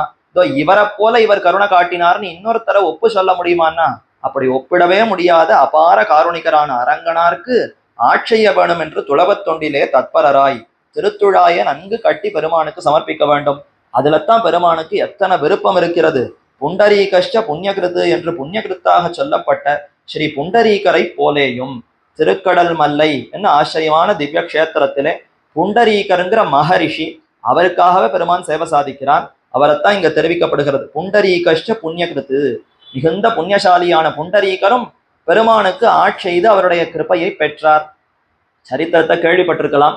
புண்டரீகருங்கிற மகரிஷி நந்தவனத்தை அமைத்தார், புஷ்பங்களை எல்லாம் கொய்தார், மாலை கட்டினார், பெருமானுக்கு சமர்ப்பிக்க வேண்டும். எங்க இருக்கிறார்னு தேடி பார்த்தால் சாஸ்திரங்கள் எல்லாம் திருப்பார்கடல்ல பெருமான் சயனித்துக் கொண்டிருக்கிறான்னு தெரிவித்தது. சரி, அப்ப திருப்பார்கடலுக்கு பிரயாணமா புறப்படலாம் என்ன புறப்பட்டார். திருப்பார்கடல் எங்க இருக்கு, நாம எங்க இருக்கோம்? அவருக்கு மனசால அது தூரமாகவே படல. இப்பொழுதே திருப்பார்கடலை போய் அடைந்த பெருமானுக்கு இந்த மாலையை சூட்ட வேண்டும்னு தயாரா புறப்பட்டார். கிழக்கு நோக்கி நடந்தார். பெரிய சமுத்திரம் நடுவுல தடங்கலாக இருந்தது. இந்த சமுத்திரத்தை கடந்து அப்பால் போகணும். என்ன செய்வதுன்னா இறைத்து விடலாம். சமுத்திரத்தை கையாலேயே எடுத்தெடுத்து ஜலத்தை இறைத்து விட்டால் அது தரையாக நடந்தே போயிடலாம்னு அவர் இறைக்க தொடங்கினார். இது என்னைக்காவது நடக்குமா? ஒரு கிணத்தை நதியை இறைப்பதற்கே பல காலம் பிடிக்கும். இத்தனை சமுத்திரத்தையும் என்னைக்கு இறைத்து என்னைக்கு போவது? ஆனா அவருக்கு அதெல்லாம் தெரியல. பக்தியினுடைய மேலீட்டினால என்ன ஆனாலும் சரி, இதை இறைத்து விட்டாவது போய் பெருமான அடைந்து அவருக்கு இந்த மாலையை சமர்ப்பிக்க வேண்டும்னு ஈடுபட்டாரா. பெருமான் பார்த்தார், கண்மூடித்தனமான அன்பா, அப்படின்னா இவரைத்தான் நாம நிச்சயம் கட்டாட்சிக்கணும். யார் யாரோ பெரிய பெரிய ரிஷிகளை எல்லாம் கட்டாட்சித்து என்ன பிரயோஜனம்? இப்படிப்பட்ட ஒரு பக்தன் நமக்கு கிடைக்கிறான்னா முதல்ல நாம போய் அவருக்கு சேவை சாதிக்க வேண்டும்னு பெருமான் ஆதிசேஷ படுக்கையே விட்டு எழுந்தருளினாராம். வந்து நேர அந்த கரையில நின்று என்ன செய்து கொண்டிருக்கிறீர்னு இவரிடத்துல வினவினார். வரும்போது ஒரு பெரிய முதியவராக வந்தார். சற்று முதிய பருவத்தோடு தான் பெருமான் வந்தார். வயதானவராக வந்து என்ன செய்து கொண்டிருக்கிறீர்னு கேட்க, இல்ல திருப்பார்கடல்ல பெருமான் இருக்கார், சேவிக்க போகணும், இந்த கடல் நடுவுல வழியில தடங்கலா இருக்கு, இதை இறைத்து விட்டு போகலாம்னு செய்து கொண்டிருக்கிறேன்னா. அப்படியா, எனக்கு ரொம்ப பசியா இருக்கேன், எனக்கு ஆகாரம் கொடுத்துட்டு இந்த காரியத்தை பண்ணலாமேன்னு சொல்ல, அப்படியா நீர் நான் வர வரைக்கும் இறைத்து கொண்டிரும்னு அவர் கையிலேயே தான் இறைக்கிற பாத்திரத்தை கொடுத்து மாலையும் நீர் வைத்து கொண்டு காத்து கொண்டிரும், நான் போய் உமக்கு ஆகாரம் எடுத்து கொண்டு வந்து கொடுத்துட்டு மேற்கொண்டு இதை செய்கிறேன், ஏன்னா சற்று தாமதித்தாலும் புஷ்பம்லாம் வாடிடும், அதனால் நீர் செய்து கொண்டிரும்னு அந்த முதியவரிடத்துல பொறுப்பை ஒப்படைத்து இவர் போய் பழங்களையும் ஆகாரத்தையும் சேர்க்க போனார். போய் கொஞ்ச நேரம் ஆச்சு, எடுத்துன்னு வந்து பார்த்தா அதுக்குள்ள இந்த முதியவர் ஆகான அந்த இடத்துலயே அப்படியே சயனித்து கொண்டு விட்டார். ஒன்றும் முடியல, பசி வேற அதிகரித்து விட்டது, ஒன்றும் ஆகாரம் இல்லையா, அதனால அந்த இடத்துலயே அப்படியே சயனித்து கொண்டார். இவர் என்னென்ன புஷ்பங்களை வைத்திருந்தாரோ அத்தனையும் திருமுடியிலிருந்து திருவடி முழுக்க மொத்தத்தையும் சாத்தி கொண்டு தரையிலேயே கிடந்தாராம். வந்து பார்த்தவருக்கு ஒரே ஆச்சரியம். நாம என்ன சொல்லிவிட்டு போனோம், இவர் என்ன செய்திருக்கிறார், இவருக்காக ஆகாரம் கொண்டு வரத்துக்குள்ள இந்த மாதிரி செய்து விட்டாரே, என்ன இது என்று அவரிடத்துல போய் வினவ, சற்று அவருடைய கண்களாலே நன்கு உறுத்து பார்த்தாராம். என்ன தெரியல, நான் யாருன்னு உனக்கு தெரியலையா என்று பெருமான் கேட்க, பின்னர் தான் அவருடைய அந்த அழகையெல்லாம் சேவித்து, இவர் நிச்சயம் நம்முடைய பரமாத்மாவாக இருக்கணுமே தவிர வேறு யாராகவும் இருக்க முடியாது, உம்மை ஒழிக்காமல் காட்ட வேண்டும்னு பிரார்த்திக்க தாமே தம்மை வெளிப்படுத்தி கொண்டார். ஸ்தலசயன பெருமாள் என்று இன்றும் போய் சேவிக்கிறோம். ஆச்சரியமா அந்த தலத்திலேயே சயனித்து கொண்டு இந்த புண்டரீகருக்காக தாம் புறப்பட்டு வந்து மாலை ஏற்றுக்கொண்டாரா, அதைத்தான் இங்க சொல்லி புண்டரீகஷ்ட புண்ணியகிருத்து என்ன அப்பேற்பட்டவரும் புண்ணியகிருத்தாக சொல்லப்பட்ட புண்டரீகரை போலேயும் அவரை போலேயும் இவ்வாழ்வார் கைங்கரியம் செய்யணும்னு பாரித்தாராம். தன்யோகம் அர்ச்சயிஷ்யாமி இத்தியாக மால்யோபஜீவனஹா என்று மாலாக்காரர் ஏற்கனவே பார்த்திருக்கோம். கிருஷ்ணாவதார சமயத்துல மாலாக்காரர் மதுரையில மாலை கட்டி கொண்டு ஜீவித்தவர். அதை விற்று வியாபாரம் செய்து கொண்டிருந்தவர் இடத்துக்கு தானே சென்று மாலை கொடுன்னு கேட்டு அந்த மாலையை வாங்கி சாத்தி கொண்டாரா. அப்ப பெருமானுக்கு சமர்ப்பித்த உடனே, இத்தனை காலம் நான் இந்த மாலையை கட்டி ஒன்றும் பிரயோஜனமே இல்லை, இன்னைக்குத்தான் நான் மாலை கட்டின பிரயோஜனத்தையே அடைந்தேன், தன்யோகம் நான் தன்யனானேன், ஆனந்த யுக்தனாக எனக்கு சிறந்த மகிழ்ச்சி ஏற்பட்டதுன்னு பெருமானிடத்துல சொல்லி பிரணாமத்தை சமர்ப்பித்தார் அவர். அப்படி நன்மாலைகள் சாத்தி சிறந்த அந்த புஷ்ப மாலைகளை எடுத்து சாத்தி சந்துஷ்டரான ஸ்ரீ மாலாக்காரரை போலேயும், மாலாக்காரர் அழகா புஷ்பங்களை சமர்ப்பித்து கைங்கரியம் பண்ணியிருக்கிறார். சது நாகவர ஸ்ரீமான் நாராயண பராயணஹா என்கிற கைங்கரிய ஸ்ரீயை உடையராகையாலே. சரி, இவர்கள்லாம் எப்படிப்பட்டவர்கள்னா மாலை செய்வதே தொழிலாக உடையவர்கள். புண்டரீகர் கூட நந்தவன அமைத்து புஷ்பத்தை கொய்து மாலை கட்டுகிறாருன்னா ஓரளவுக்கு அவருக்கு நல்லா மாலை கட்ட தெரியும், அதுலேயே பழக்கமுடையவர். மாலாக்காரர் அவருக்கு தொழிலே அதுதான். அப்ப இந்த மாதிரி இவர்களெல்லாம் தொழிலாக உடையவர்கள் மாலை கட்டினாதான் பெருமாள் வாங்கிப்பரா? இதெல்லாம் தெரியாமல் இருப்பவர்களிடத்துல மாலை வாங்கிப்பரா மாட்டாரா? ஏதோ ஒரு புஷ்பத்தை கொண்டு கொடுத்தால் ஏற்றுக்கொள்ளுவரா மாட்டாரான்னு சந்தேகம் வருமே. அடுத்த பிரமாணத்துல தெரிவிக்கிறார், ஒரு கஜேந்திரன்கிற யானை, அதுக்கு என்ன தெரியும், ஏதோ குளத்துல இருக்கக்கூடிய அழகான தாமர புஷ்பத்தை பறித்தது, பார்த்த உடனே இந்த புஷ்பம் கண்ணனுக்கண்ணோ சமர்ப்பிக்கணும், இந்த புஷ்பம் பிறந்ததே பெருமானுடைய திருவடிக்கு போய் சேருவதற்குத்தானே என்று அந்த புஷ்பத்தை பறித்தது. அப்படி பறித்து பெருமானுக்கு சேர்க்க வேண்டும்னு ஒரு யானை எண்ணியதே, அந்த யானை கஜேந்திர ஆழ்வான். சது நாகவரஹ ஸ்ரீமான் நாராயண பராயணஹா. அந்த யானையோ எப்பேற்பட்ட யானை தெரியுமா, நாகவரஹா. நாகம்னு சொன்னால் பல அர்த்தங்கள், பாம்புன்னு அர்த்தம் கிடையாது. நாகம்னா யானைன்னு ஒரு அர்த்தம் உண்டு. நாகவரஹா அப்படின்னா யானைகளுக்குள்ளே சிறந்த யானை. இதற்கு சமமா தேவலோகத்து ஐராவத யானையை கூட சொல்ல முடியாது, அது கூட கர்வத்தோடு சுத்தி கொண்டிருக்கிறது. ஆனால் இந்த யானை புஷ்பத்தை பார்த்த உடனே இது பெருமானுக்கு சமர்ப்பிக்க வேண்டும்ங்கிற எண்ணத்தோடு புயத்தை பறித்தது. நாகவரஹ ஸ்ரீமான், சிறந்த செல்வம் கொண்டிருப்பது. இதற்கு தகுதியான அந்த செல்வம் மற்றவரிடத்துல இல்லை. நாராயண பராயணஹா, நாராயணிடத்திலே ஈடுபட்ட மனசை கொண்டிருக்கக்கூடிய யானை என்று அந்த கஜேந்திர ஆழ்வான கொண்டாடுகிறார்கள் ரிஷிகள் என்கிற கைங்கரிய ஸ்ரீயை உடையராகையாலே. அந்த யானை என்ன கைங்கரியம் பண்ணிட்டு, ஒரு புஷ்பத்தை பறித்து பெருமானிடத்துல சமர்ப்பிக்கணும்னு விருப்பப்பட்டது. அதுவே சிறந்த கைங்கரியமா. இப்ப பெருமானுடைய உள்ளத்துல சிறந்த மகிழ்ச்சியை ஏற்படுத்துவது எதுவோ அது கைங்கரியம். நான் 1,00,000 1,00,00,000 செலவழிச்சு பண்ணாதான் கைங்கரியம், 10 ரூபாய்க்கு பண்ணா அது கைங்கரியம் இல்லைன்னு நம்ம மனசுல படும். ஆனா எதை பண்ணாலும் தூய்மையோடு பண்ணால், அவர் மகிழ்ச்சி அடைந்தால் அது கைங்கரியம். 10 ரூபாய்க்கு பண்ணட்டும், 1 ரூபாய்க்கு பண்ணால் கூட எம்பெருமானுக்கு ஆனந்தம் ஏற்பட்டதுன்னா அது கைங்கரியமே தவிர இதுல இருக்கக்கூடிய மதிப்பை வைத்து அவர் ஆனந்தப்படுவதில்லை. உள்ளத்துல என்ன பக்தி இருக்கோ அதற்குத்தான் எம்பெருமான் ஆனந்தப்படுகிறார். அப்ப கைங்கரிய ஸ்ரீ உடையராகையாலே ஸ்ரீமான் என்று சொல்லப்பட்ட ஸ்ரீ கஜேந்திர ஆழ்வானை போலே புஷ்பத்தை பறித்து பெருமானுக்கு சமர்ப்பிக்கணும்னு தான் ஆசைப்பட்டதாம். இல்லையே, யானை முதலையினுடைய இடர், முதலை காலை கவ்வின உடனே ஆபத்து ஆபத்து, பிராணனுக்கு ஆபத்து, ரட்சிக்க வேண்டும்னு தானே துதிக்கை எடுத்து கூப்பிட்டதுன்னா அது கிடையவே கிடையாது. அங்க சொல்லும் பொழுதே என்னுடைய பிராணனை ரட்சிப்பதற்காக நான் இந்த உம்மையை கூப்பிடவில்லை, பின்ன எதற்கு கூப்பிட்டீர்னா, கரஸ்த கமலான்யேவ பாதையோர் அர்ப்பிதம் தவ நாகம் கலேபரஸ்யாஸ்ய திராணார்த்தம் மதுசூதன. இந்த கலேபரம் அழுக்கு உடம்பு, என்னைக்கா இருந்தாலும் ஒரு நாள் பிறந்ததுன்னா ஒரு நாள் போகத்தான் போறது. இந்த உடலை ரட்சிக்க வேண்டும் நான் உன்னை அழைத்தேன், கிடையவே கிடையாது. பின்ன எதற்கு அழைத்தீர்னா, இந்த புஷ்பம் பறித்த பிற்பாடு உடனே கொண்டு போய் பெருமான இடத்துல சமர்ப்பிக்கணும். அது வெயில்லையும் இதுலையும் பட்டு வாடி சருகா போன பிற்பாட பெருமானுக்கு சமர்ப்பிப்பது. அப்ப புஷ்பம் உலருவதற்கு முன்பு அந்த திருவடி தாமரையோடு சேர்த்து, அந்த தாமரை அழகா இந்த தாமரை அழகான்னு ரெண்டுத்துக்கும் ஒரு போட்டி வச்சு அனுபவிக்கணும்னு தான் நான் இதை பறிச்சேன். அது நடக்க முடியாமல் இப்படி இந்த முதலையானது என்னை பிடித்து இழுக்கிறதே, இதிலிருந்து என்னை ரட்சித்து இந்த புஷ்பத்தை நீர் ஏற்றுக்கொள்ள வேண்டும்ங்கிறதுக்குத்தான் நான் கூப்பிட்டேன்னு தெரிவித்தார். அதுதான் கைங்கரிய ஸ்ரீயை உடைய கஜேந்திர ஆழ்வான் என்ன அவரை கொண்டாடி, அப்படிப்பட்ட அந்த கஜேந்திர ஆழ்வான் ஸ்ரீமான் என்று சொல்லப்பட்ட கஜேந்திர ஆழ்வானை போலே என்பகர் பூவும் கொணர்ந்தேன் என்று அஷ்டவித புஷ்பமான அலங்கலன் தொடையல் கொண்டு அடியினை பணிகிற பெரியாழ்வாரை போலேயும். இவருக்கு முன்னாடி அவதரித்தவர் தானே, கலிபிறந்து 47 வருஷத்தில் அவதரித்தவர் பெரியாழ்வார். 283 வருஷத்துக்கு முன்னாடி தானே இவர் அவதரித்திருக்கிறார். அப்ப அவருக்கு நன்னா தெரிந்திருக்குமே, பெரியாழ்வார் விட்டு சித்தர், வேத பயன் கொள்ளவல்ல விட்டு சித்தர் என்ன பண்ணார், அத்தனை வேதங்களுடைய சாரத்தையும் அறிந்தவரே.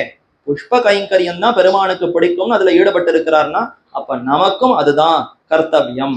அவரை சாதாரணமா ஒரு புஷ்பம் 2 புஷ்பம் இல்லை, என்பகர் பூவும் கொணர்ந்தேன் என்ன 8 விதமான புஷ்பங்களை சேர்த்து பெருமானுக்கு சமர்ப்பித்திருக்கிறாராம். அந்தந்த வேளைக்கு அந்தந்த புஷ்பம், விடியற் காலத்தால எது மலருமோ அந்த வேளைக்கு அந்த புஷ்பம், சற்று காலை சூரிய உதயமான பிற்பாடு எது மலருமோ அந்த வேளைக்கு அந்த புஷ்பம், மதிய சமயத்துக்கு எந்த புஷ்பமோ அது, சாயங்காலத்துக்கு எது மலருமோ அது என்று அந்தந்த சமயத்துக்கு ஏற்றாற் போல புஷ்பம் சமர்ப்பித்தாராம் பெரியாழ்வார். அது எப்படி சமர்ப்பித்தாரோ, அவருடைய காலமும் ரொம்ப பொற்காலமா இருந்தது, புஷ்பங்களும் நன்னா பூத்தது. இப்ப எத்தனை வச்சாலும் அதற்குன்னு ஒன்றும் புஷ்பம், செடி வேணா இருக்கு, புஷ்பம் வருவதற்கு தபஸ் செய்ய வேண்டிய கூடிய நிலைமை. முதல்ல புஷ்பம் என்னதுன்னே தெரியலையே, இது மல்லியா இது முல்லையான்ற அந்த வேறுபாடு கூட தெரியாமல் ஏதோ காலகதியில நாமும் சுற்றி கொண்டிருக்கிறோம். அந்த கஷ்டங்கள் எல்லாம் நீங்கி மீண்டும் சன்னதியில எல்லா அந்தந்த திவ்ய தேசங்கள்ல அந்தந்த திருநந்தவனங்கள் எல்லாம் நன்றாக பராமரிக்கப்பட்டு அந்தந்த புஷ்பமாலைகள் எம்பெருமானை நன்னா சாத்திக் கொள்ள வேண்டும். நாம் எல்லாம் மங்களாசாசனம் செய்ய வேண்டுமாய் பிரார்த்தித்துக் கொள்ளுகிறேன். ஆக அலங்கலன் தொடையல் கொண்டு அடியினை பணிகிற பெரியாழ்வாரை போலையும் இவரும் தம்மை ஏமாற்றம் தவிர்த்து திருவரங்கத்தே கிடந்த திருவுடையாள் மணவாளருக்கு திருநந்தவனம் செய்து நித்தியம் திருமாலை கட்டி சமர்ப்பித்து போருகிற காலத்திலே ஆக தேர்ந்தெடுத்தார். சரி, புஷ்ப கைங்கரியம் தான் நமக்கு, அதுலயும் முக்கியமா திருத்துழாயை சேர்த்து சமர்ப்பிக்க வேண்டும். திருத்துழாய்னா பெருமானுக்கு மிகவும் பிரியம். அந்த துளசி வனம், துளசி செடி எங்கு இருக்கிறதோ, துளசி செடிகள் எங்கு நிறைந்திருக்கிறதோ அங்க பிரத்யக்ஷமா பகவான் இருக்கிறான் என்றெல்லாம் பிரமாணங்கள் தெரிவிக்கிறது. முகுந்தனுக்கு மிகவும் பிடித்தது துளசி. இன்னைக்கும் திருத்துழாய பறிக்கிறோம், அதிலிருந்து அந்த திருத்துழாய்களை எடுத்து சேகரிக்கிறோம்னு சொன்னா அப்ப முதல்ல பிரார்த்திக்கணும், பெருமானுடைய திருவாராதனத்துக்காகத்தான் உன்னை பறிக்கிறேனே தவிர ஏதோ என்னுடைய இஷ்டத்துக்காக உன்னை நான் பறித்து ஹிம்சை கொடுக்கவில்லை. முகுந்தனுக்கு மிகவும் பிடித்தமானவள் நீ, அதனால உன்னை பறித்து பெருமானிடத்துல சமர்ப்பிக்கிறேன் என்று சொல்லித்தான் திருத்துழாயை சேகரிக்க வேண்டும். அப்படி பெருமானுக்கு மிகவும் விருப்பத்தை கொடுக்கக்கூடியவள், விருப்பத்துக்கு பாத்திரமாக இருப்பவள் துளசியா. திருக்கரம்பனூரிலே திவ்யாங்கனாம்சராய் இப்படி கைங்கரியம் பண்ணி கொண்டிருக்கிறார். உடனே ஒரு திருப்பம், அப்படி நாடகத்துல படத்துல எல்லாம் பார்த்தா அப்படி நடந்து கொண்டு போயிருக்கும், எல்லாம் நன்னா நடந்துட்டு இருக்கும். திடீர்னு ஒரு திருப்பம்னு ஒண்ணு வருமே, கடகடான்னு இடி இடிக்கும், ஒரே மழை கொட்டும், என்ன நடக்கிறதுன்னு தெரியாம இது வரைக்கும் எப்படி ஒழுங்கா போய் கொண்டிருந்ததோ அத்தனையும் தலைகீழா மாறுமே. அந்த மாதிரி இவரும் நன்றாகத்தான் கைங்கரியத்துல ஈடுபட்டு கொண்டிருந்தார். ஆனால் ஒரு திருப்பம் நேர்பட்டது. திருக்கரம்பனூரிலே, கரம்பனூர்னு பக்கத்திலேயே க்ஷேத்திரம், திருவரங்கத்துக்கு அருகே இருக்கக்கூடிய க்ஷேத்திரம். அங்கத்தான் பிரம்மா விஷ்ணு சிவன் மும்மூர்த்திகள் சேவை சாதிக்கிறார்கள்னு உலகத்தவர்கள் தெரிவிக்கிறார். ஆனா அதுல புருஷோத்தமனான உத்தமன் அவர்தான் மற்ற தேவதைகளை காட்டிலும் உயர்ந்தவன் தன்னுடைய திருநாமத்திலேயே வெளிப்படுத்திக் கொண்டு பெருமான் சேவை சாதிக்கக்கூடிய திவ்ய ஆஸ்தானம் திருக்கரம்பனூர் உத்தம கஷேத்திரம். அவ்விடத்திலே திவ்யாங்கனா அம்சையாய், திவ்யாங்கனான அப்சரஸ்திரீ, அந்த தேவலோகத்து அப்சரஸ்திரீகள் அவர்களெல்லாம் அந்த இடத்துல வந்து மனுஷ்ய வேதம் தரித்து மனுஷர்களாக இருந்து அங்கெல்லாம் விளையாடி கொண்டிருக்கிறார்கள். பூ கொய்து அங்கெல்லாம் விளையாடி கொண்டிருக்கிறார்கள். அதி சுந்தரையாய் வர்த்திக்கிற தேவதேவி என்கிற வேஷ்யை, வேசி குலத்துல பிறந்திருப்பவள் தேவதேவின்னு பெயர் கொண்டிருக்கிறாள். பேர் பாருங்க எவ்வளவு ஆச்சரியமான பேர். மகாலட்சுமி தாயாருக்கு தேவதேவின்னு திருநாமம். அந்த திருநாமத்தை கொண்டிருக்கக்கூடிய ஒரு ஸ்திரீ, ஒரு பெண் அங்கு வர்த்தித்தாளாம். ஒரு கால் நிச்சுலாபுரீசனான சோழனை சேவித்து, நிச்சுலாபுரி அதுதான் உறையூர்ங்கிற க்ஷேத்திரம், திருக்கோழி என்னும் அழைக்கப்படக்கூடிய, நாச்சியார் கோவில்னு அழைக்கப்படக்கூடிய திவ்ய கஷேத்திரம், கமலவல்லி நாச்சியார் சேவை சாதிக்கக்கூடிய இடம். அதுதான் சோழ அரசர்களுக்கெல்லாம் தலைமை இடமா. சோழ நாடு அந்த அரசர்கள்லாம் எங்கிருந்து ராஜ்ய காரியத்தை பார்ப்பார்கள்னா நிச்சுலாபுரின்னு இந்த உறையூரைத்தான் தலைமை பீடமாக கொண்டு அங்குதான் இருந்து ராஜ்ய காரியத்தை எல்லாம் புரிவர்கள். அப்ப நிச்சுலாபுரீஷன் ராஜா சோழன், சோழ ராஜாவை போய் சேவித்து மீண்டு வருகிற போது ஸ்வசகிகளோடே கூட மார்க கேத வியபன வியபனோதனார்த்தமாக, அதாவது நடந்து போயிருக்கா, ராஜாவை சேவித்து தனங்களை எல்லாம் பெற்றுக்கொண்டு மீண்டு தன்னுடைய அந்த தோழிமார்களோடு வரும் பொழுது நடந்த களைப்பு போகணும் அல்லவா, நடந்த கால்கள் நொந்தவோ நடுங்க ஞாலமேனமாயின்னு சார்ந்தபாணி பெருமான் திருக்குடந்தையில சயனித்துக் கொண்டிருக்கிறார். திரு உலகங்களை எல்லாம் அளந்த சிரமமா, இல்ல ராமனாக அயோத்தியிலிருந்து சேதுக்கரை வரைக்கும் நடந்த சிரமமா, என்னன்னு தெரியலையே இப்படி சயனித்துக் கொண்டிருக்கிறாயேன்னு அங்கு விசாரித்தார் திருமழிசையாழ்வார். அத மாதிரி இப்போ இந்த பெண்ணுக்கு நடந்து வந்த சிரமமா, ரொம்ப சுந்தரி சுகுமாரி மென்மையாக இருப்பவள், இவ்வளவு தூரம் தன்னுடைய ஊரிலிருந்து அவ்வளவு தூரம் போயப்பட்டு நடந்து வந்த களைப்பு போக வேண்டும் என்பதற்காக கேத வியபனோதனார்த்தமாக, கேதன்னா ஒரு மாதிரியான ஒரு களைப்பு, ஒரு வியர்வை, அதையெல்லாம் போக வேண்டும் என்பதற்காக ஸ்ரீ விப்ரநாராயணர் செய்கிற திருநந்தவனத்தின் திருச்சோலை நிழலிலே ஒரு மரத்தடியிலே இருந்து விப்ரநாராயணர் அழகா தோட்டம் வளர்த்திருக்கிறார். ரொம்ப ஓஹோன்னு பெரிய நந்தவனம். அந்த நந்தவனத்தினுடைய திருச்சோலை நிழல், அதுக்கு பக்கத்திலேயே அவ்வளவு அழர்ந்த நிழல் இருக்கிறதாம். அந்த நிழல்ல போய் ஒதுங்கலாம் என்று ஒரு மரத்தடியிலே இருந்து அத்திருச்சோலையின் ஸ்ரீயை சுற்றி சுழன்று பார்த்து பரவசையாய், சோலையெல்லாம் பார்க்கிறார். ரொம்ப ஆச்சரியமா இருக்கே, ரொம்ப பழங்கள் பழமரங்கள் நிறைய நிறைந்திருக்கிறது, அதே மாதிரி புஷ்ப செடிகள் எல்லாம் நிறைந்திருக்கிறது. இப்படிப்பட்ட ஒரு நந்தவனம் நம்ம ஊர்ல இருக்கா? இது வரைக்கும் இந்த மாதிரியான ஒரு நந்தவனத்தை பார்த்ததே இல்லையே என்று அதுல ஈடுபடுகிறார்கள் பரவசையாய். அதுல இருக்கக்கூடிய அதெல்லாம் விவரிக்கிறார். இது என்னென்ன மரங்கள் என்னென்ன பழங்கள்னே நமக்கு இப்ப தெரியல, அந்த அளவுக்கு அத்தனை மரங்கள் அடர்ந்து காணப்பட்டதாம். பனச, ஆம்ர, பாட்டல, நாளிகேர, நாரங்க, ஜம்பீர, லிகுஷ, கதலி, குரவக, வகுல, அசோக, புன்னாக, பூக்கி பிரபதி விருக்ஷ சண்ட. பிரபதினா இது முதலான விருக்ஷ சண்டங்கள், கூட்டம் கூட்டமா பல மரங்கள் இந்த மாதிரி அமைந்திருந்ததாம். எத்தனையோ மரங்கள் தெரிவிக்கிறார், சிலது தெரியறது சிலது தெரியல. கதலின்னா வாழை மரம், கதலி பழம்னு சொல்றோம், நிறைய வாழை மரங்கள் நிறைந்திருக்கக்கூடிய தோட்டங்கள். நந்தவனம்னா எல்லாரும் என்ன நினைப்போம், ஏதோ புஷ்பங்கள் இருக்கும் அப்படின்னு நினைப்போம். ஆனா கிடையாது, எல்லா பழ மரங்களையும் அவர் வைத்திருக்கிறார். ஒரு புஷ்பமா எம்பெருமானுக்கு சாத்தினா போருமா? அவருக்கு நல்ல உலகமுண்ட பெருவாயன், அவர் கண்டருளை பண்ணுவதற்கு பழங்கள் வேண்டாமா? இப்ப அந்தந்த பருவத்திற்கு ஏற்ற தக்க பழங்களை பெருமானுக்கு கண்டருளை பண்ணணும்னா அந்த மரங்களையும் சேர்த்து தான் திருநந்தவனத்துல வைத்திருக்கிறார்கள். அப்ப கதலி மரம், வாழை மரம் எல்லாத்துக்கும் வேணுமே. ஒரு புஷ்பத்தை கொண்டு போய் கொடுப்பதற்கே வாழை இலையில கட்டி கொண்டு போய் கொடுத்தால்தான் அதனுடைய செவ்வி, அதனுடைய புதுமை மாறாமல் இருக்கும். அப்ப வாழை மரம் வைத்திருக்கிறார். வகுள மரம், மகிழ மரம், அது நன்றாக வைத்திருக்கிறார். ஆம்ர, மாமரங்களை எல்லாம் வைத்திருக்கிறார். இதே மாதிரி பாட்டல மரம் என்று பனச, பாட்டல, நாளிகேர, தென்னை மரம் இருக்கிறது. நாரங்க, சாத்துக்குடி மரம் இருக்கிறது. ஜம்பீர, நாவல் பழ மரம் இருக்கிறது. கதளி, குரவக, வகுள, அசோக மரம் இருக்கிறது. புன்னாக மரம், திரு புன்னை மரம், இப்படி எல்லா மரங்களாலும் அடர்ந்து காணப்பட்ட விருட்ச சண்ட விடபாரூட, இந்த மரங்களால் அப்படியே சுத்தி சூரியன் உள்ள நுழணும்னா கூட அனுமதி கேட்டுக்கொண்டுதான் வரணுமா. நம்ம ஊரை பத்தி சொல்லும் பொழுது, பரதனும் தம்பி சத்துருக்கானும் இலக்குமனோடு மைதிலியும் இரவணன் பகலும் துதி செய்ய நின்ன ராவணாந்தகனை எம்மானை புறமே கமழும் குளிர் பொழிலோடு குயிலோடு மயில்கள் நின்னால இரவியின் கதிர்கள் நுழைதல் செய்தறியா. இரவிங்கிறது சூரியன், சூரியனுடைய கதிர் உள்ளேயே நுழையாதான். இது நம்ம ஊரா? ஆமா, நம்ம ஊருக்குள்ள சூரியனுடைய கதிர் உள்ள நுழையாதபடி அவ்வளவு அடர்ந்து எல்லா மரங்களும் அப்படி சுத்தி சூழ்ந்து நிழலாகவே இருந்ததாம். எப்ப பாரு ஒரே இருட்டா இருக்கு, நிழலா இருக்கே, சூரியன் வந்துதா இல்லையான்னா என்ன பண்றது? சூரியனுடைய கதிரே உள்ள நுழையாதபடி அவ்வளவு அடர்த்தியாக இந்த ஊர் இருந்திருக்கிறதுன்னு ஆழ்வார் காலத்தில் அவர் தெரிவிக்கிறார். அத மாதிரித்தான் திருவரங்கத்துல இந்த தொண்டரடிப்பொடி ஆழ்வாருடைய நந்தவனம் அப்படி இருந்ததாம். பிரபிருத்தி விரக்ஷண்ட விடபாரூட்ட சுக பிக ஷாரிகாதி சகுனைர் மதுர பூஜிதமாய். இத்தனை மரங்கள் இருக்குன்னா எத்தனை பட்சிகள் இருக்கும்? குயில் என்ன, குருவி என்ன, காகம் என்ன, அதே மாதிரி கிளி என்ன, சுகன்னா கிளி, பிக அதாவது காகம், ஷாரிகாதி முதலான எத்தனையோ குயில்கள், எத்தனையோ பறவைகள் எல்லாம் அங்க இருந்து மதுர பூஜிதமாய் இனிமையாக அவைகளெல்லாம் கூவிக்கொண்டிருக்கிறதாம். நிரந்தர வசந்தமாய். இந்த நந்தவனத்துல வசந்த ருத்து காலத்துல மட்டும் வசந்தம் இருக்காதாம், அது எந்த காலமாக இருந்தாலும் இனிமையாக வசந்த ருத்து போலே தான் அவ்வளவு ஆச்சரியமாக இருக்கும். நித்திய வசந்தமாய் மதுஸ்ரவ, தேன் பெருகி கொண்டே இருக்கும். இத்தனை பழங்கள் இருந்தா தேனுக்கு குறைச்சலா, பூவுக்கு குறைச்சலா? தேன் பெருகி கொண்டு குசுமாந்தராளத்திலே மஞ்சு மஞ்சு மஞ்சு கூஜன் மதுபிரத யுக்தமாய், அப்படியே வண்டுகள் எல்லாம் வந்து அந்த தேனை பருகி அந்தந்த புஷ்பத்தையே அப்படியே படுத்துக்குமா. அந்த காற்று அடித்து அந்த புஷ்பங்கள்லாம் ஆடித்துன்னா அப்படியே தொட்டில் போட்ட மாதிரி இருக்கும். தூளில குழந்தை படுத்து கொண்டிருந்தால் எவ்வளவு சுகமா தூங்கும். அந்த மாதிரி அந்தந்த புஷ்பத்துல இந்த வண்டுகள் தேனை பருகி அங்கேயே அப்படியே படுத்து கொண்டு அவைகள்லாம் கண் வளர்கிறதாம். இப்படி ஒரே ஆச்சரியமா இருக்கக்கூடிய இடம் கேதகி. இது வரைக்கும் பழங்கள் இந்த மரங்களை சொன்ன, இனிமேதான் புஷ்பங்களை தெரிவிக்கிறார்.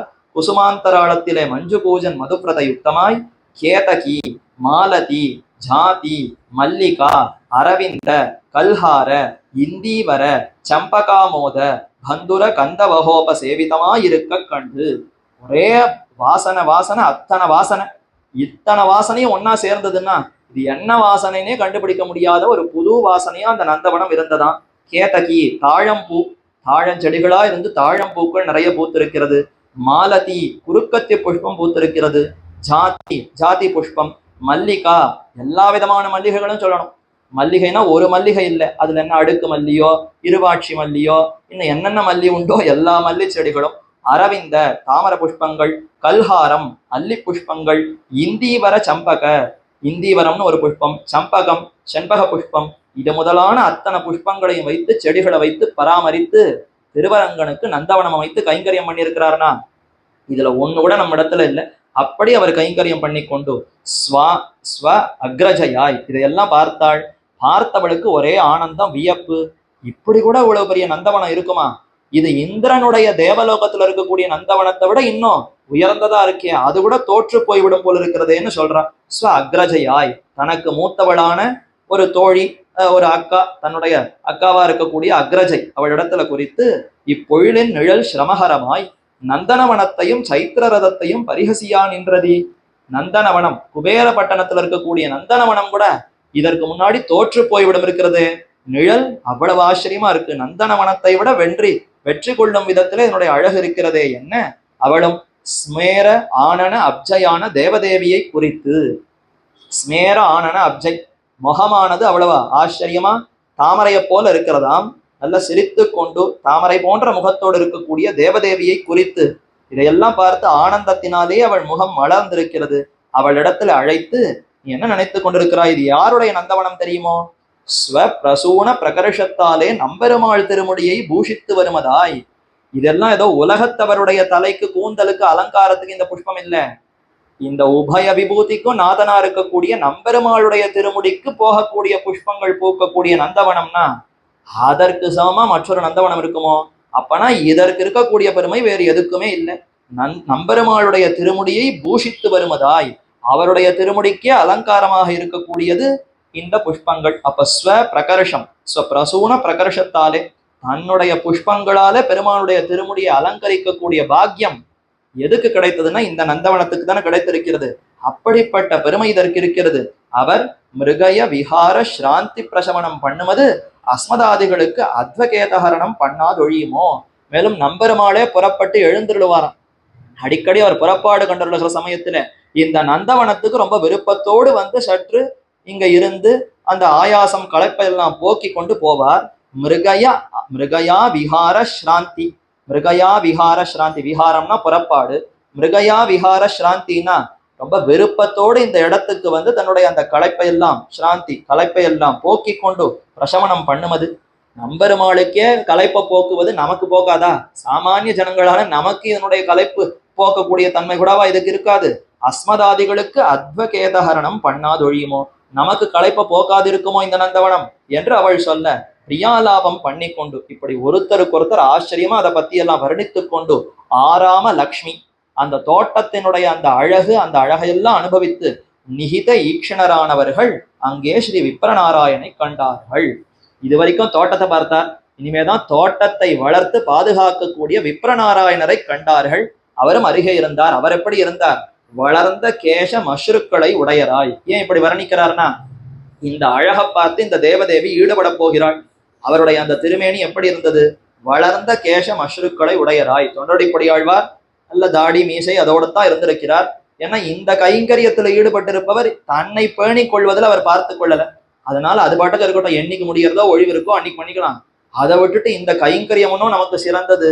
அதனால புஷ்ப செடிகளை வளர்க்கக்கூடிய அதுல ஈடுபட்டவர் தன்னை பேணிக் கொள்வதில் கூட அவர் பார்க்கவில்லை.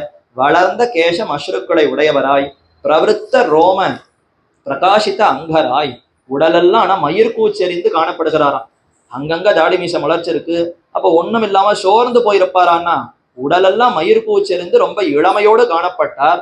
எதனாலன்னா பெருமானை அனுபவிக்க அனுபவிக்க அதுவே ஒரு ஆனந்தத்தை கொடுக்கறது அல்லவா, அதனாலேயே அப்படி காணப்பட்டார். ஹரிதௌத தந்த வஸ்திரோர்த்வ புன்றங்களை உடையராய், ரொம்ப சுத்தமான தூய்மையான வெண்மையான வஸ்திரங்களை தரித்து கொண்டிருந்தார். தரிக்கப்பட்ட துளசி பத்மாட்ச மாலையும், கழுத்துல அழகா துளசி நளினாட்ச மாலை. ஸ்ரீ வைஷ்ணவர்களுக்கு முக்கியமான அடையாளம்னா அது நெற்றியில ஊர்த புன்றம், தோள்கள்ல சங்க சக்கர முத்திரை, கழுத்திலே திருமணி தாவடங்கள், துளசி மாலையும் தாமர மணிமாலைகளையும் அணிய வேண்டும். இவரும் அத்தை அணிந்து கொண்டு துவாதச ஊர்த புன்றங்களையும் உடையராய் 12 திருமண்காப்புகளை சாத்திக் கொண்டு திவ்ய உத்தியானஸ்த தரு புல்ம லதாதிகளுக்கு ஆலவாலகரணம் ஜலசேச்சனாதி கைங்கரிய நிரத்தராய் நிற்க. இந்த பெண்கள்லாம் வந்துட்டு இருக்கா. ஒரு சத்தம் கேட்குமா கேட்காதா? சலசலன்னு கேட்கும். அவர்கள் பேசுற பேச்சு கேட்கும். எதை கண்டும் அவருக்கு எந்த கலக்கமே ஏற்படலை. அப்படி சலசலத்து ஏதோ நடக்கிறதேன்னு கவனம் சிதறியதானா? கவனமே சிதறல. இவர் ரொம்ப கவனத்தோடு என்ன செய்து கொண்டிருந்தார்? தரு, அங்க இருக்கக்கூடிய மரங்கள், குல்ம லதாதி, அங்க இருக்கக்கூடிய செடிகள், அங்க இருக்கக்கூடிய கொடிகள், அதையெல்லாம் எப்படி செப்பனிடுவது, அந்தந்த மரத்துக்கு என்னென்ன செய்யணும், எப்படி பாத்தி கட்டணும், எப்படி கிளைகளை வெட்டணும், கொடிக்கு என்ன செய்தால் அது இன்னும் படரும், என்ன இதிலேயே ஈடுபட்டவராய். ஆலவால கரண அப்படின்னா அந்தந்த மரங்களுக்கு கீழே சில மரங்களுக்கெல்லாம் ஜலம் நிறைந்து காணப்பட வேண்டும். அந்த ஜலத்திலேயே ஊறி கொண்டிருந்தால்தான் மரங்கள் நன்றாக புஷ்பம் பூக்கும், நல்ல பழங்கள் பழுக்கும். இப்ப பள்ளம் வெட்டி அந்த இடத்துல நீரை நிரப்ப வேண்டுமா? அதுதான் ஆலவாலம்னா பள்ளம் வெட்டுவது. அந்த அந்த செடிகளை சுத்தி மரங்களை சுத்தி பள்ளம் வெட்டி ஜலசேச்சனாதி, அதுக்கு என்னென்ன நீர் தெளிக்கணுமோ நீரை சேர்க்கணுமோ இந்த கைங்கரிய நிரதராய் நிற்க, அதிலே ஈடுபட்டவராய் ஒன்றும் தெரியாமல் அதிலே ஈடுபட்டிருக்கிறார். அத்தை அவர்கள் இருவரும் விஸ்மயத்துடன் ஆலோகித்து கொண்டிருக்க, தேவதேவி அவளுடைய அக்ரஜை மூத்தவளான அந்த அக்கா, அந்த இருவருமாக பார்க்கிறார்கள். பார்த்து கொண்டிருக்க இவரும் தம் கைங்கரிய ஆசக்த சித்தராய் அவர்களை கண்ணெடுத்து பாராமல் திரஸ்கரித்திருக்க. ஆனா அவர்கள் இவரை பார்க்கிறாரே தவிர இவருக்கு எதுவுமே தெரியல. தன் கைங்கரியத்துல தாம் ஈடுபட்டவராய் இருக்கிறார். அவ்வளவிலே தேவதேவியும் தன் தமக்கையுடனே இவன் கிளீபனோ உன்மத்தனோ, நாம் வந்து முன்னே நிற்க நிரீட்சியாதிருக்கிறான். என்ன என்ன இவன் கிளீபனா? கிளீபன்னா ஆணும் இல்லை பெண்ணும் இல்லை, மூன்றாவது வர்க்கம்னு சொல்றவன் அந்த மாதிரியா? ஏதாவது பைத்தியம் பிடித்திருக்கிறதா? இவ்வளவு அழகோடு இருக்கக்கூடிய நம்மையே இவர் கண்ணெடுத்து பார்க்கவில்லைன்னா இவருக்கு ஆண்மைங்கிற தன்மையே இல்லையோ? இவர் யாருன்னு தெரியலையே, பைத்தியம் பிடித்தவரா?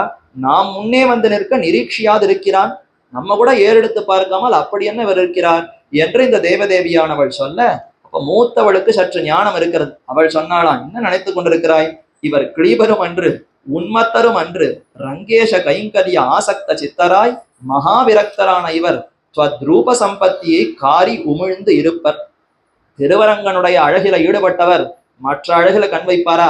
அவருடைய கைங்கரியத்துல ஈடுபட்டவர் மகாவிரக்தர், மற்ற அனைத்தையும் புல்லுக்கு சமமாக மதிப்பர். உனக்கு எத்தனைத்தான் அழகு இருந்தாலும் காரி உமிழ்ந்து விட்டு சென்று விடுவார், உன்னுடைய அழகையெல்லாம் அவர் மதிக்கவே மாட்டார் என்று சொல்லி அத்தோடு விட்டிருக்கலாம். அதுக்கு மேலத்தான் இவரை உன் விப்ரம விலாச ஹாச ஈக்ஷணாதிகளாலே மோகிப்பித்தாயாகில் நீயே வாரஸ்திரீ ஜன முக்கியை. இப்ப ரெண்டு பேருக்கும் ஒரு போட்டி வந்துடுது. அப்படி சொன்ன உடனே உன் அழக வைத்து உனக்கு கர்வம் இருக்கு, நான் தான் சிறந்த அழகின்னு கர்வம் கொண்டு இருக்கிறாயா? இப்ப உனக்கு ஒரு சவால் விடுறேன், நீ எப்படியாவது உன்னை அழக வைத்து இவனை மயக்கினாய்னு சொன்னால் அப்ப நீ தான் இந்த பெண்களுக்குள்ளே அழகிகளுக்குள்ளே ரொம்ப முக்கியமானவள், பிரதானையானவள்னு நான் பேர் கொடுக்கிறேன். உனக்கு நான் 6 மாசம் தாசியாய் இருப்பேன். இதெல்லாம் ஒரு விளையாட்டு. எப்படி ராமாயணத்துல கைகேயினுடைய மனது கலங்கினதுனால தான் மேல ராமாயணம் ஓடித்தோ, அத மாதிரி இப்ப இவ்வளவு நேரம் தொண்டரடிப்புடியாழ்வார் புஷ்பமாலையத்தான் சமர்ப்பித்துக் கொண்டிருக்கிறார்.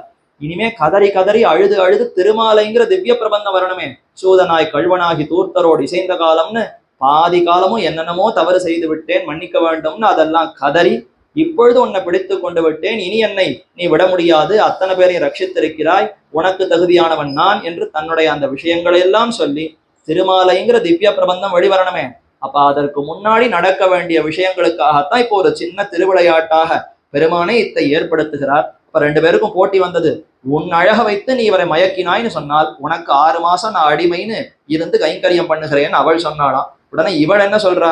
தேவதேவியும் அத்தை கேட்டு, இவரை நான் வசீகரியா விட்டால், ஒருவேளை நான் அவரை வசீகரிக்கவில்லை என்றால் உனக்கு நான் 6 மாசம் வெள்ளாட்டியாவேன், நான் உனக்கு வேலைக்காரியாக இருந்து தொண்டு புரிகிறேன் என்று சொல்ல பிரதிஜை பண்ணி அலங்காரத்தையும் கழற்றி, இப்ப இவரை மயக்கணும்னா இப்பதான் தெரிஞ்சுட்டாளே எத்தனை அலங்காரத்தோடு இருந்தாலும் மொழி கண்ணெடுத்து பார்க்க மாட்டார். இப்ப இனிமே இந்த அலங்காரத்தினால ஒன்றும் பிரயோஜனம் இல்லைன்னு அலங்காரத்தையும் கழற்றி கொடுத்து சகிகளோட கூட அக்ரஜையும் அனுப்பி, மற்ற தோழிமார்கள் தன்னுடைய தமக்கை அக்கா எல்லாரையும் போயிட்டு வாங்கோ, நான் இவரை என் வசத்துல கொண்டு வருவதற்கு முயற்சி எடுக்கிறேன் என்று அவர்களை எல்லாம் அனுப்பி இவன் என்ன செய்யறார்? சாத்விக வேஷயுக்தையாய் சத்துவகுணமே நிரம்பி இருக்கக்கூடிய ஒரு ஸ்திரீ போல, ஏதும் அறியாதவள், எந்த ஆபரணத்திலையும் அலங்காரத்திலையும் விருப்பம் இல்லாதவளை போல தன்னை அப்படி மாற்றிக்கொண்டு இவர் திருவடிகளிலே விழுந்து சேவிக்க நேர வந்தாள்.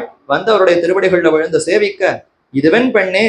அப்பதான் இவர் பார்க்கிறார், யாரு இந்த பெண் நம்மிடத்துல வந்து சேவிக்கிறாளே, இதுவென் பெண்ணே என்று கேட்டருள அவளும், சுவாமின் அடியேன் வாரஸ்திரீ வம்சத்திலே பாபவசாத்து பிறந்தேன், என்னமோ தெரியல அந்த குலத்துல பிறந்து விட்டேன், பாபத்தினாலே பிறந்தேன், என்னை என் தாயானவள் சர்வரையும் பஜித்து அர்த்தார்ஜனம் பண்ணு. என் தாய் என்ன, நீ போய் இந்த குலத்துல பிறந்திருப்பதனால மற்ற புருஷர்கள் மற்ற ஆண்களோடு கலந்து திரவியத்தை பொருளை சம்பாதித்து கொண்டு வந்தால்தான் உனக்கு ஆகாரம் இட முடியும், அதனால நீயும் போய் அந்த மாதிரி சம்பாதித்து கொண்டு வான்னு என்னை நிர்பந்தப்படுத்துகிறாள். அடியேன் பூர்வம் பாபங்களை பண்ணி ஜென்மத்திலே பிறந்ததும் அன்றியே இன்னும் பாபார்ஜனம் பண்ணி படுகுழியிலே விழ வேணுமோ? ரொம்ப ஞானத்தோடு பேசுற மாதிரி தெரிவிக்கிறாள். ஏற்கனவே பாப்பத்தினாலதான் இந்த குலத்துல பிறந்தேன், மீண்டும் இப்ப தாய் சொல்ல கேட்டு இந்த பாப்பங்கள்ல செய்வதற்கு எனக்கு மனசு இசையவில்லை, எப்படியாவது அதுல இருந்து விடுபட வேண்டும்ங்கிறதுக்காகத்தான் வந்தேன், இதோ உம்முடைய திருவடிகள்ல வந்து சேவித்தேன், படுகுழியிலே விழ வேணுமோ என்று சொல்லி அர்த்த லுப்தையான அவளை பரித்தியஜித்து வெறும் பொருள்ல ஆசை இருக்கக்கூடிய தாயை விட்டேன், உம்மிடத்துல வந்தேன். பெருமாளுக்கு அந்தரங்க கைங்கரிய நிரந்தரான தேவரியர், இவரை பத்தியும் தெரிஞ்சுட்டாரோ இல்லையோ, அப்ப அவருக்கு இருக்கக்கூடிய பெருமையும் சொல்லி, நீர் எப்படிப்பட்டவர், பெருமானுக்கே அந்தரங்க கைங்கரியத்திலே ஈடுபட்டிருப்பவர், உம்ம திருவடிகளை ஆசிரியித்து உஜ்ஜீவிக்க வேணும் என்று வந்தேன் என்று அப்படி பொய் சொல்லி, உம்ம திருவடிதான் கதி, இதை அடைந்தால்தான் என்னுடைய ஆத்மாவுக்கே நன்மை என்று வந்தேன். ஆகிஞ்சன்ய அனன்யகதித்துவமுடைய அடியேனை எல்லாம் சேர்த்து சொல்லிக்கிறார். சரணாகதி பண்ணணும்னா வேறு கதி இல்லை, வேறு புகழ் இல்லை, கையில எதுவும் இல்லைன்னு சொல்லிக்கொண்டு பெருமான் இடத்துல சரணாகதி பண்ணணும். அதையெல்லாம் சொல்றா. என்னிடத்துல கைமுதல் ஒன்றும் இல்லை, வேறு போக்கடியும் இல்லை, உம்மை விட்டால் வேறு கதி இல்லை. தேவரி இறங்கி அருளி ஆறாம ரக்ஷண கிருத்தியை நியோகித்தால் என்னிடத்துல இரக்கத்தோடு சரி சரி இரு, இந்த தோட்டத்தை நீயும் சற்று பார்த்துக்கொள், ஒருவனா தனித்து பார்ப்பதற்கு சிரமமாதான் இருக்கு, நீயும் இந்த கைங்கரியத்தில் ஈடுபடு என்னை நியோகித்தால் தேவரீர் பெருமாளுக்கு திருமாலை சமர்ப்பித்து மாதுகரம் பண்ணி எழுந்திரளும் தனையும் காத்திருக்கிறேன், நானும் இந்த தோட்டத்தை பார்த்து கொள்ளுகிறேன். தேவரீர் போய் மாதுகரம் போய் அந்தந்த 7 அகங்கள்ல பிக்ஷை வாங்கி கொண்டு பெருமானுக்கு சமர்ப்பித்து என்ன நியமிக்கிறீரோ அதன்படி செய்வதற்கு காத்திருக்கிறேன். என்ன இவரும் இறங்கி அருளி, இந்த வார்த்தையெல்லாம் கேட்டுட்டா ஆகிஞ்சன்யம் அனன்யகதித்துவம் இறங்கி அருள வேண்டும் இதெல்லாம் கேட்டாலே சிறந்த ஞானி போல் இருக்கிறதேன்னு அவரும் சற்று தளர்ந்தார். தளர்ந்து சரி என்று ஏற்றுக்கொண்டார். இறங்கி தம்முடைய திருவாராதனமான எம்பெருமானுக்கு பைக்ஷத்தை அமுது செய்ய பண்ணி, பைக்ஷம்னா தாம் பிச்சையாக பெற்றுக்கொண்டு வந்த அந்த பொருள், அந்த பிரசாதத்தை பெருமானுக்கு கண்டுருள பண்ணி தாமும் அமுது செய்து நிஜபுக்க சேஷத்தையும் தான் உண்டு மிகுந்திருக்கக்கூடிய சேஷப்பிரசாதத்தையும் அவருக்கு இறங்கி அருளினார்.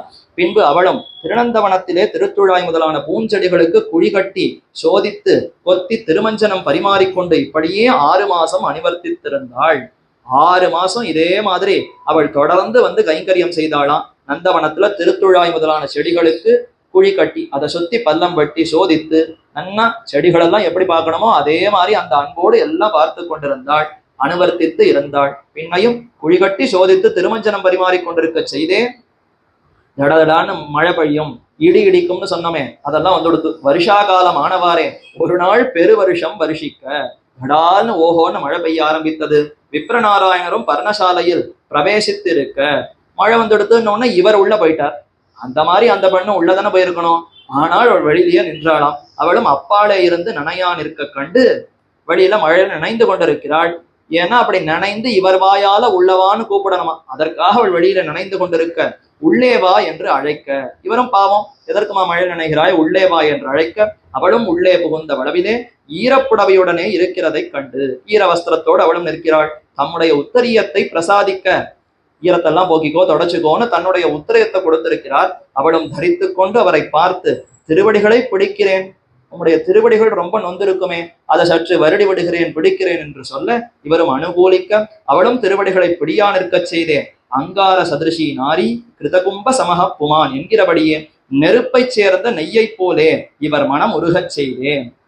நெருப்புக்கு பக்கத்துல நெய் இருக்கலாமா, இருந்தா நெய் உருகிவிடும். அந்த மாதிரி தான் இந்த பெண்ணோடு சேர்ந்திருக்கும் பொழுது புருஷனுக்கு மனசு மாறிவிடுகிறது என்ன அந்த பிரமாணம் தெரிவிக்கிறது. அத மாதிரி இப்ப அவள் வேற நினைந்த அந்த உடலோடு இருக்கிறத பார்த்த உடனே இவருடைய மனசு சற்று கலங்க ஆரம்பித்ததாம். அப்படி இருக்கிற சமயத்துல அவள் பார்த்தாள், இன்னும் கொஞ்சம் அவளிடத்துல பேச்சு கொடுக்கலாம்ங்கிறதுக்காக அவள் பேச ஆரம்பித்தாள். சுவாமின் அடியேனுக்கு ஹிதமாயிருப்பதொரு வார்த்தை அருளி செய்ய வேணும்.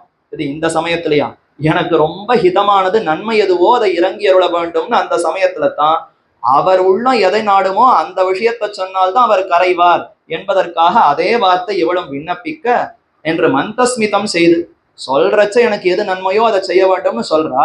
ஆனா உதட்டால நான் சிரித்து கொண்டு அவருடைய மனசை கவர வேண்டும்ங்கிற அந்த அழகையெல்லாம் காட்டி கொண்டு அபாங்க வீக்ஷணம் பண்ண இவரும் விகரித்து, ஆனா அந்த வார்த்தையை அவர் மறந்துட்டார்.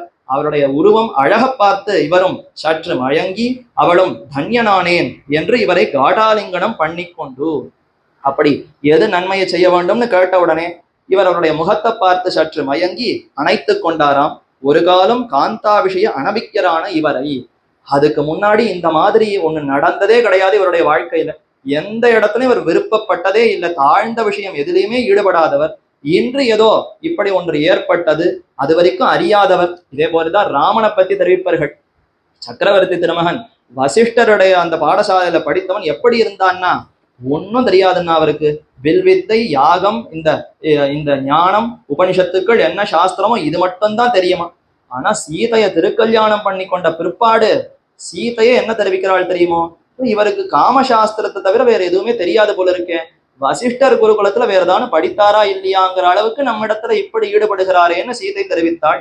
அத மாதிரிதான் இங்கேயும் இப்ப மாறுபட்டது. இது வரைக்கும் சாஸ்திரங்களை எல்லாம் நன்னா அறிந்து அந்த ஞானத்தோடு திகழ்ந்தவர் இப்போ தன்னுடைய அந்த அந்த பெண்ணிடத்துல ஈடுபட்டவளாய் அவரிடத்துல அப்படி மயங்கி கிடந்தாராம் விப்ரநாராயணர் என்ற அவர். விஷயங்களான இவரை மனோபவ யோதன வைபவத்தாலே மனச மயக்கக்கூடிய அந்த சாமர்த்தியம் அவளிடத்துல இருந்ததா.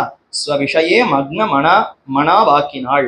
தன்னுடைய விஷயத்திலேயே மனது செலுத்தும்படியாக இருக்கும்படி அவனை, அதாவது அவரை இவள் ஆக்கினாள். அதன் மற்றையினால் ஸ்வகிருகத்தினின்றும் ஸ்வ ஆபரணத்தையும் அழைப்பித்துக் கொண்டு சர்வாபரண பூஷிதையாய், இதுவரைக்கும் ஆபரணங்கள் எல்லாம் இல்லாமல் இருந்தாளா, இப்ப தன்னிடத்தில் அவர் ஈடுபட செய்து விட்டார். இனிமே ஆபரணங்களை எல்லாம் கொண்டு வந்து பூட்டி கொண்டு ஆபரண பூஷிதையாய் இவரை தன் ஆபிரூபியத்தாலே மயக்கி, இப்ப தன்னுடைய அழகில மயக்கினால் அடுத்து ஆபரண காந்தியை காட்டி அவையவை ஏகதேசத்திலே ஆழங்கால் படுத்தி இப்படியெல்லாம் அவரை ஈடுபடுத்தினார். திருநந்தவனத்திலே மல்லிகா லதா கிரகத்தையும் மாதவி குசுமோத்கர குஞ்சரத்தையும் விசித்திர நிர்பர மன்மத உற்சவ ரசத்தையும் அனுபவிப்பித்து, இந்த புஷ்பங்கள் எல்லாம் பெருமானுடைய உற்சவத்துக்காக இத்தனை நாள் இருந்தது. இப்ப எல்லாம் அப்படியே தலைகீழ திரும்பி போனது. இவர்கள் 2 பேரும் அனுபவிப்பதற்காகத்தான் இந்த மஞ்சம் இந்த புஷ்பங்கள் எல்லாம்னு மாறி மன்மத உற்சவம் போல இங்கு எல்லாத்தையும் நடத்தி கொண்டு அப்படி இருந்தார்களாம். அனுபவிப்பித்து திருட அனுராகத்தாலே ஒருவரை ஒருவர் ஒரு க்ஷணமும் பிரிய க்ஷமரன்றியே, ரொம்ப அன்பு கரை புரண்டு ஒரு க்ஷணம் கூட 2 பேரும் பிரிய முடியாதபடி இவரை ஸ்வவசவர்த்தியாம்படி பண்ணி இப்படியெல்லாம் தன் வசமாக ஆக்கி கொண்டாள் தேவதேவி. பின்னர் தன் சகிகளும் தமக்கையும் கண்டு ஸ்லாகிக்க, அவா விடுவாளா, என்ன செய்யறான்னு பார்த்துட்டே இருக்கா. பரவாயில்லையே, இப்பேற்பட்ட விப்ரநாராயணன் இவர் வசத்துக்கு ஆக்கி விட்டாரேன்னு அவர்கள்லாம் வந்து ஸ்லாகிக்க, தீர்ண பிரதிஜையாய், அப்ப நான் என்ன பிரதிஜை பண்ணேனோ அது நடந்து விட்டதுன்னு தான் செய்தேங்கிற அந்த பெருமை பேசிக்கொண்டு ஸ்வகிருகமே வந்து இனிமே அவரை விட்டுட்டார். இத்தனை காலம் தன் வசம் ஆக்குவதற்காக கூட இருந்தாளா, இனி அவரை விட்டு தன்னுடைய கிரகத்துக்கு வந்து இவருடைய வர்ணாசிரம தர்மங்களையும் குலைத்து காமுக வேஷ யுக்தராம்படி பண்ணி அவள் பிரிந்து போனாள்னு உடனே இவருக்கு என்ன செய்வது ஏது செய்வதுன்னே தெரியலையாம். தான் எந்த வர்ணத்துல பிறந்தோம், என்ன செய்ய வேண்டும், எது செய்து கொண்டிருந்தோம் அனைத்தையும் மறந்து ஏதும் தெரியாதவராய் அவள்னு பிதத்தி கொண்டு அப்படியே கிடந்தார். பிரகிருத பரவசராக்கி, பிரகிருதி பரவசர், உடலுக்கே தான் உடல்தான் நான் என்று அந்த அளவுக்கு பரவசப்பட்டு போனார். அதி ஸ்னிக்தை போலே சில காலம் ரம்யா நிற்க, இவரும் சிலம்படி உருவில் கருநெடுங்கண்ணார் திறத்தனாய் அறத்தையே மறந்து, திருமங்கையாழ்வாருடைய பாசுரம், கால்கள் அணிந்து கொண்டிருக்கிற சிலம்பு கொலுசு அந்த சத்தத்தை கேட்டு என்ன அழகா நடக்கிறார், என்ன அழகா அவருடைய கால் இருக்குன்னு அதிலேயே ஈடுபட்டு கிடந்தேன். சிலம்படி உருவில் கருநெடுங்கண்ணார், கண்களை பார்த்தா என்ன அழகா இருக்குன்னு இந்த பெண்களிடத்துல ஈடுபட்டு அறத்தையே மறந்து எத்தனையோ பாப காரியங்களை புரிந்தேன்னு ஆழ்வார் தெரிவித்தார். மிகவும் விஷய பிரவணராய் அப்படியெல்லாம் கிடந்தாராம். ஸ்வதர்ம அனுஷ்டான சந்தியா சாவித்ரியாதிகளையும் மறந்து குளித்து 3 அனலை ஓம்பும் குறிகள் அந்தனமை தன்னை ஒழித்திட்டேன் என்கணில்லை நின்கணும் பத்தனல்லேன்னு திருமாலையில தெரிவித்தார். குளிக்கணுங்கிற ஆச்சாரம் கூட போயிடுத்தான், அந்த அளவுக்கு மாறிவிட்டார். ஏதும் தெரியாதவராக இப்படி விதிர்விதிர்த்து கஷ்டப்பட்டு கொண்டு ஸ்வதர்ம அனுஷ்டான சந்தியா சாவித்திரிகளை மறந்து ஸ்திரீ போகமே காலக்ஷேபமாக வர்த்திக்க, பெண்களை அனுபவிக்கணும், அதுலயும் தேவதேவி அனுபவிக்க வேண்டும்ங்கிற ஆசையிலேயே காலத்தை கழித்து கொண்டிருந்தார். இவரை சர்வஸ்வ அபகாரம் பண்ணி சூன்ய தனரானவாறே தானும், எல்லாம் இவரிடத்துல திருடுவதற்கு ஒன்றுமில்லை, அபகரிப்பதற்கு ஒன்றுமில்லைங்கிற அளவுக்கு அவரை ஆக்கிவிட்டு, இனி உன்னோடு சேர்ந்திருக்க முடியாது, போய் சொத்தை சேர்த்துட்டு வந்தாதான் உன்னோட சேர்ந்திருப்பேன், செல்வத்தை கொண்டு வான்னு துரத்தி அனுப்பிவிடுகிறாள். இவரும் அவள் கிரகத்வாரத்திலே கிண்ணராய் முச்சித்து கொண்டு, ரொம்ப கிண்ணராய் வருத்தத்தோடு, எங்க போவேன், எனக்கு எதுவுமே தெரியாதே, ஏதோ இத்தனை காலம் நந்தவனம் அமைத்து புஷ்பம் கட்டி பெருமாளுக்கு சமர்ப்பிக்க தான் தெரியும், ஒரு வியாபாரம் ஒரு தொழில் ஒண்ணுமே தெரியாது, எங்கு போய் செல்வத்தை கொண்டு வருவது ஏதும் தெரியாமல் அவருடைய கிரகத்து வாசல்லையே முச்சித்து கொண்டு கிடக்க, அவ்வளவிலே பெருமாளும் பிராட்டியும் அவ்வீதியிலே விலாச சஞ்சாரம் பண்ணி கொண்டு எழுந்தருளான் இருக்க, பெருமாளும் பிராட்டி ஆனந்தமா பல்லக்கில புறப்பட்டு எழுந்தருளுகிறார்கள்.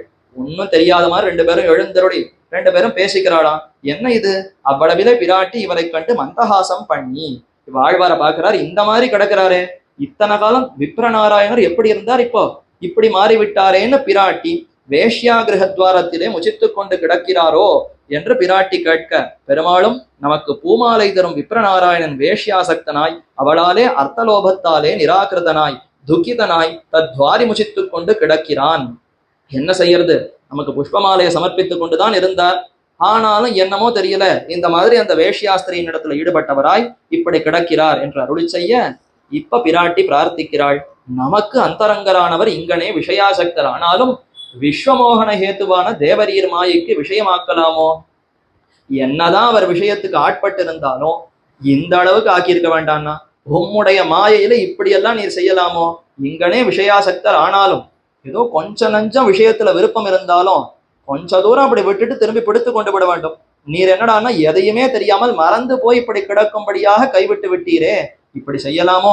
இது உமக்கு அடுக்குமோ? இவரை விஷய ஆசக்தியில் உண்டான பாபத்தை நிச்சேஷமாக நிவர்த்திப்பித்து தேவரீர் திருவடிகளுக்கு அந்தரங்கராம்படி கட்டாட்சி தருள வேணும். இப்ப பிராட்டி தான் கேட்கிறாள், இது தகுமா? உம்முடைய கருணைக்கெல்லாம் இது சேருமா? எப்படியாவது இவருடைய பாபத்தை போக்கி உம்முடைய திருவடிகளுக்கு மீண்டும் அந்தரங்கராம்படி கட்டாட்சி தருள வேணும் என்று பிரார்த்திக்க, உம்முடைய வார்த்தைக்குத்தான் காத்து கொண்டிருந்தேன், எப்ப நீர் பிரார்த்தித்து விட்டீரோ இனிமே உடனே செய்து விடுகிறேன் என்று இசைந்து தம் பஞ்சபாத்திரத்திலே ஒரு தபனீயமான சுத்தோதக பாத்திரத்தை எடுத்து 5 வட்டில்களை வைத்துதானே திருவாராதனம் செய்யப்படுகிறது. அதுல ஒரு வட்டில் சுத்தோதக வட்டில், தங்கமா இருக்குமா, தபனீய சுத்தோதக வட்டில், தங்கத்தாலே ஆக்கப்பட்ட அந்த வட்டிலை எடுத்து கொண்டு வேஷ்யாகிரக துவாரி நின்று, இப்ப பெருமாளே போறார், ஒரு சிறு பையனை போலே அந்த வட்டில கையில எடுத்துக்கொண்டு தேவதேவியினுடைய கிரகத்துக்கு வாசல்ல நின்று, தேவதேவி கபாட உத்காடனம் பண்ணு, கதவை திற என்று கத்தி அழைத்தாராம். அவளும் நீர் யார் இது, யார் வாசல்ல வந்திருக்கான்னு கேட்க, நான் அழகிய மணவாளன் என்பவன், விப்ரநாராயணுடைய தூதன், அவர் அனுப்ப வந்தேன். என் பேர் அழகிய மணவாளன், விப்ரநாராயணனுடைய தூதன், அவருடைய சிஷ்யன், உமக்கு சந்தித்து இதை கொடுக்க வேணும்னு வந்திருக்கிறேன் என்று சொல்ல, விப்ரநாராயணர் அவர் அனுப்பி வந்திருக்காரா, ஏதோ செல்வம் வந்திருக்கிறது போலும் என்று கதவை சடக்கென கதவை திறந்து என் என்று வினவ, பெருமாளும் ஸ்ரீ விப்ரநாராயணன் உனக்கு இந்த ஸ்வர்ண பாத்திரத்தை தந்தான் என்ன, பெரிய அந்த தங்க வட்டில எடுத்து கொடுத்து விப்ரநாராயணர் உமக்கு கொடுக்க சொன்னார். என்னத்தை கொடுத்தாராம்? அவளும் பிரகிருஷ்டையாய் தபனீய பாத்திரத்தை வாங்கி கொண்டு அவரை உள்ளே வர சொல்லும் என்ன. அப்படியா, இப்பேற்பட்ட வட்டில நமக்குன்னு கொடுத்திருக்காரா, ஏதோ செல்வம் கொடுத்தார், கொஞ்ச காலத்துக்கு இருக்கட்டும், உள்ளே அவரை வர சொல் என்று அவரிடத்துல சொல்லி அனுப்பினார். விப்ரநாராயணன் அண்டையிலே சென்று தேவதேவி உண்மை உள்ளே வர சொன்னாள் என்று பெருமாளும் அங்க போய் கொடுத்ததோடு மட்டுமல்லாது விப்ரநாராயணத்திலையும் சொல்லி உள்ள கூப்பிடுகிறாள் செல்லும் என்று சொல்ல, இவரும் கர்ணாமிருதமான வார்த்தை, ஆஹா இப்பதான் காதுக்குள்ளே அப்படியே இன்பமா இருக்கு, அமிர்தம் பாய்வது போல இருக்கு என்று நினைத்து கொண்டு சந்துஷ்டராய் உள்ளே புகுந்து அவளுடனே கிரீடா பரராக அவ்வளவிலே பெருமாளும் கோயிலிலே போந்து உரகமெல்லனையிலே சாய்ந்தருளினார். ஆக இதுவரைக்கும் ஒரு சரித்திரம் இங்கோடு முடிகிறது. ஆக இப்படி இந்த எம்பெருமானே விப்ரநாராயணனுடைய சிஷ்யன் அழகிய மணவாளன் என்று சொல்லிக் கொண்டு தங்க பாத்திரத்தை தன்னுடைய வட்டில தாமே கொண்டு போய் இந்தாரம்னு தேவதேவியின் இடத்தில் கொடுக்க, அவரும் சரி சரி நமக்காக சிரமப்பட்டு தங்க வட்டில கொடுத்திருக்காருனா சரி இவரை கொஞ்ச காலம் சேர்த்து கொள்ளலாம் என்று அந்த விப்ரநாராயணர் தொண்டரடிப்படியாழ்வார் தம் இடத்துல சேரும்படி சொல்லி 2 பேருமாக சேர்ந்து இருந்தார்கள். என்னிடத்துல உரகமெல்லனையிலே சாய்ந்தருளினார். உரகமெல்லனைங்கிறது எம்பெருமான் திருக்கோஷ்டியூர்ல சயனித்துக் கொண்டிருக்கிற எம்பெருமானுக்கு உரகமெல்லனையான திருநாமம். அவர் எவ்வளவு ரொம்ப உயர்ந்த பஞ்சு மெத்தையில சயனித்துக் கொண்டிருப்பாரோ அத மாதிரி இந்த இருவரும் இப்ப உள்ளே போய் சயனித்துக் கொண்டிருந்தார்கள்னு முடிக்கிறார். அதற்கு பின்னாடி என்ன நடந்தது, எப்படி இந்த தங்க பாத்திரம் யார் கொடுத்தார் என்கிற விஷயத்தை எல்லாம் மேலே சொல்லி, மேலே என்ன ஆனது, தேவதேவி என்ன ஆனாள், இவர் என்ன ஆனார் என்கிற சரித்திரத்தையும் மேலே சொல்லி, தொண்டடிப்படியாழ்வார் அருளிச்சே திருமாலை அதுல அமைந்திருக்கக்கூடிய ஆழ்ந்த அர்த்தங்கள் என்ன என்பதையும் விளக்குகிறார். இதை மேற்கொண்டு நாளைய தினம் இந்த இடத்தில் அனுபவிக்கலாம் என்று கூறி அமைகிறேன். தொண்டரடிப்படியாழ்வார் திருவடிகளே சரணம், ஆழ்வார் திருவடிகளே சரணம், எம்பெருமானார் திருவடிகளே சரணம், ஜீயர் திருவடிகளே சரணம்.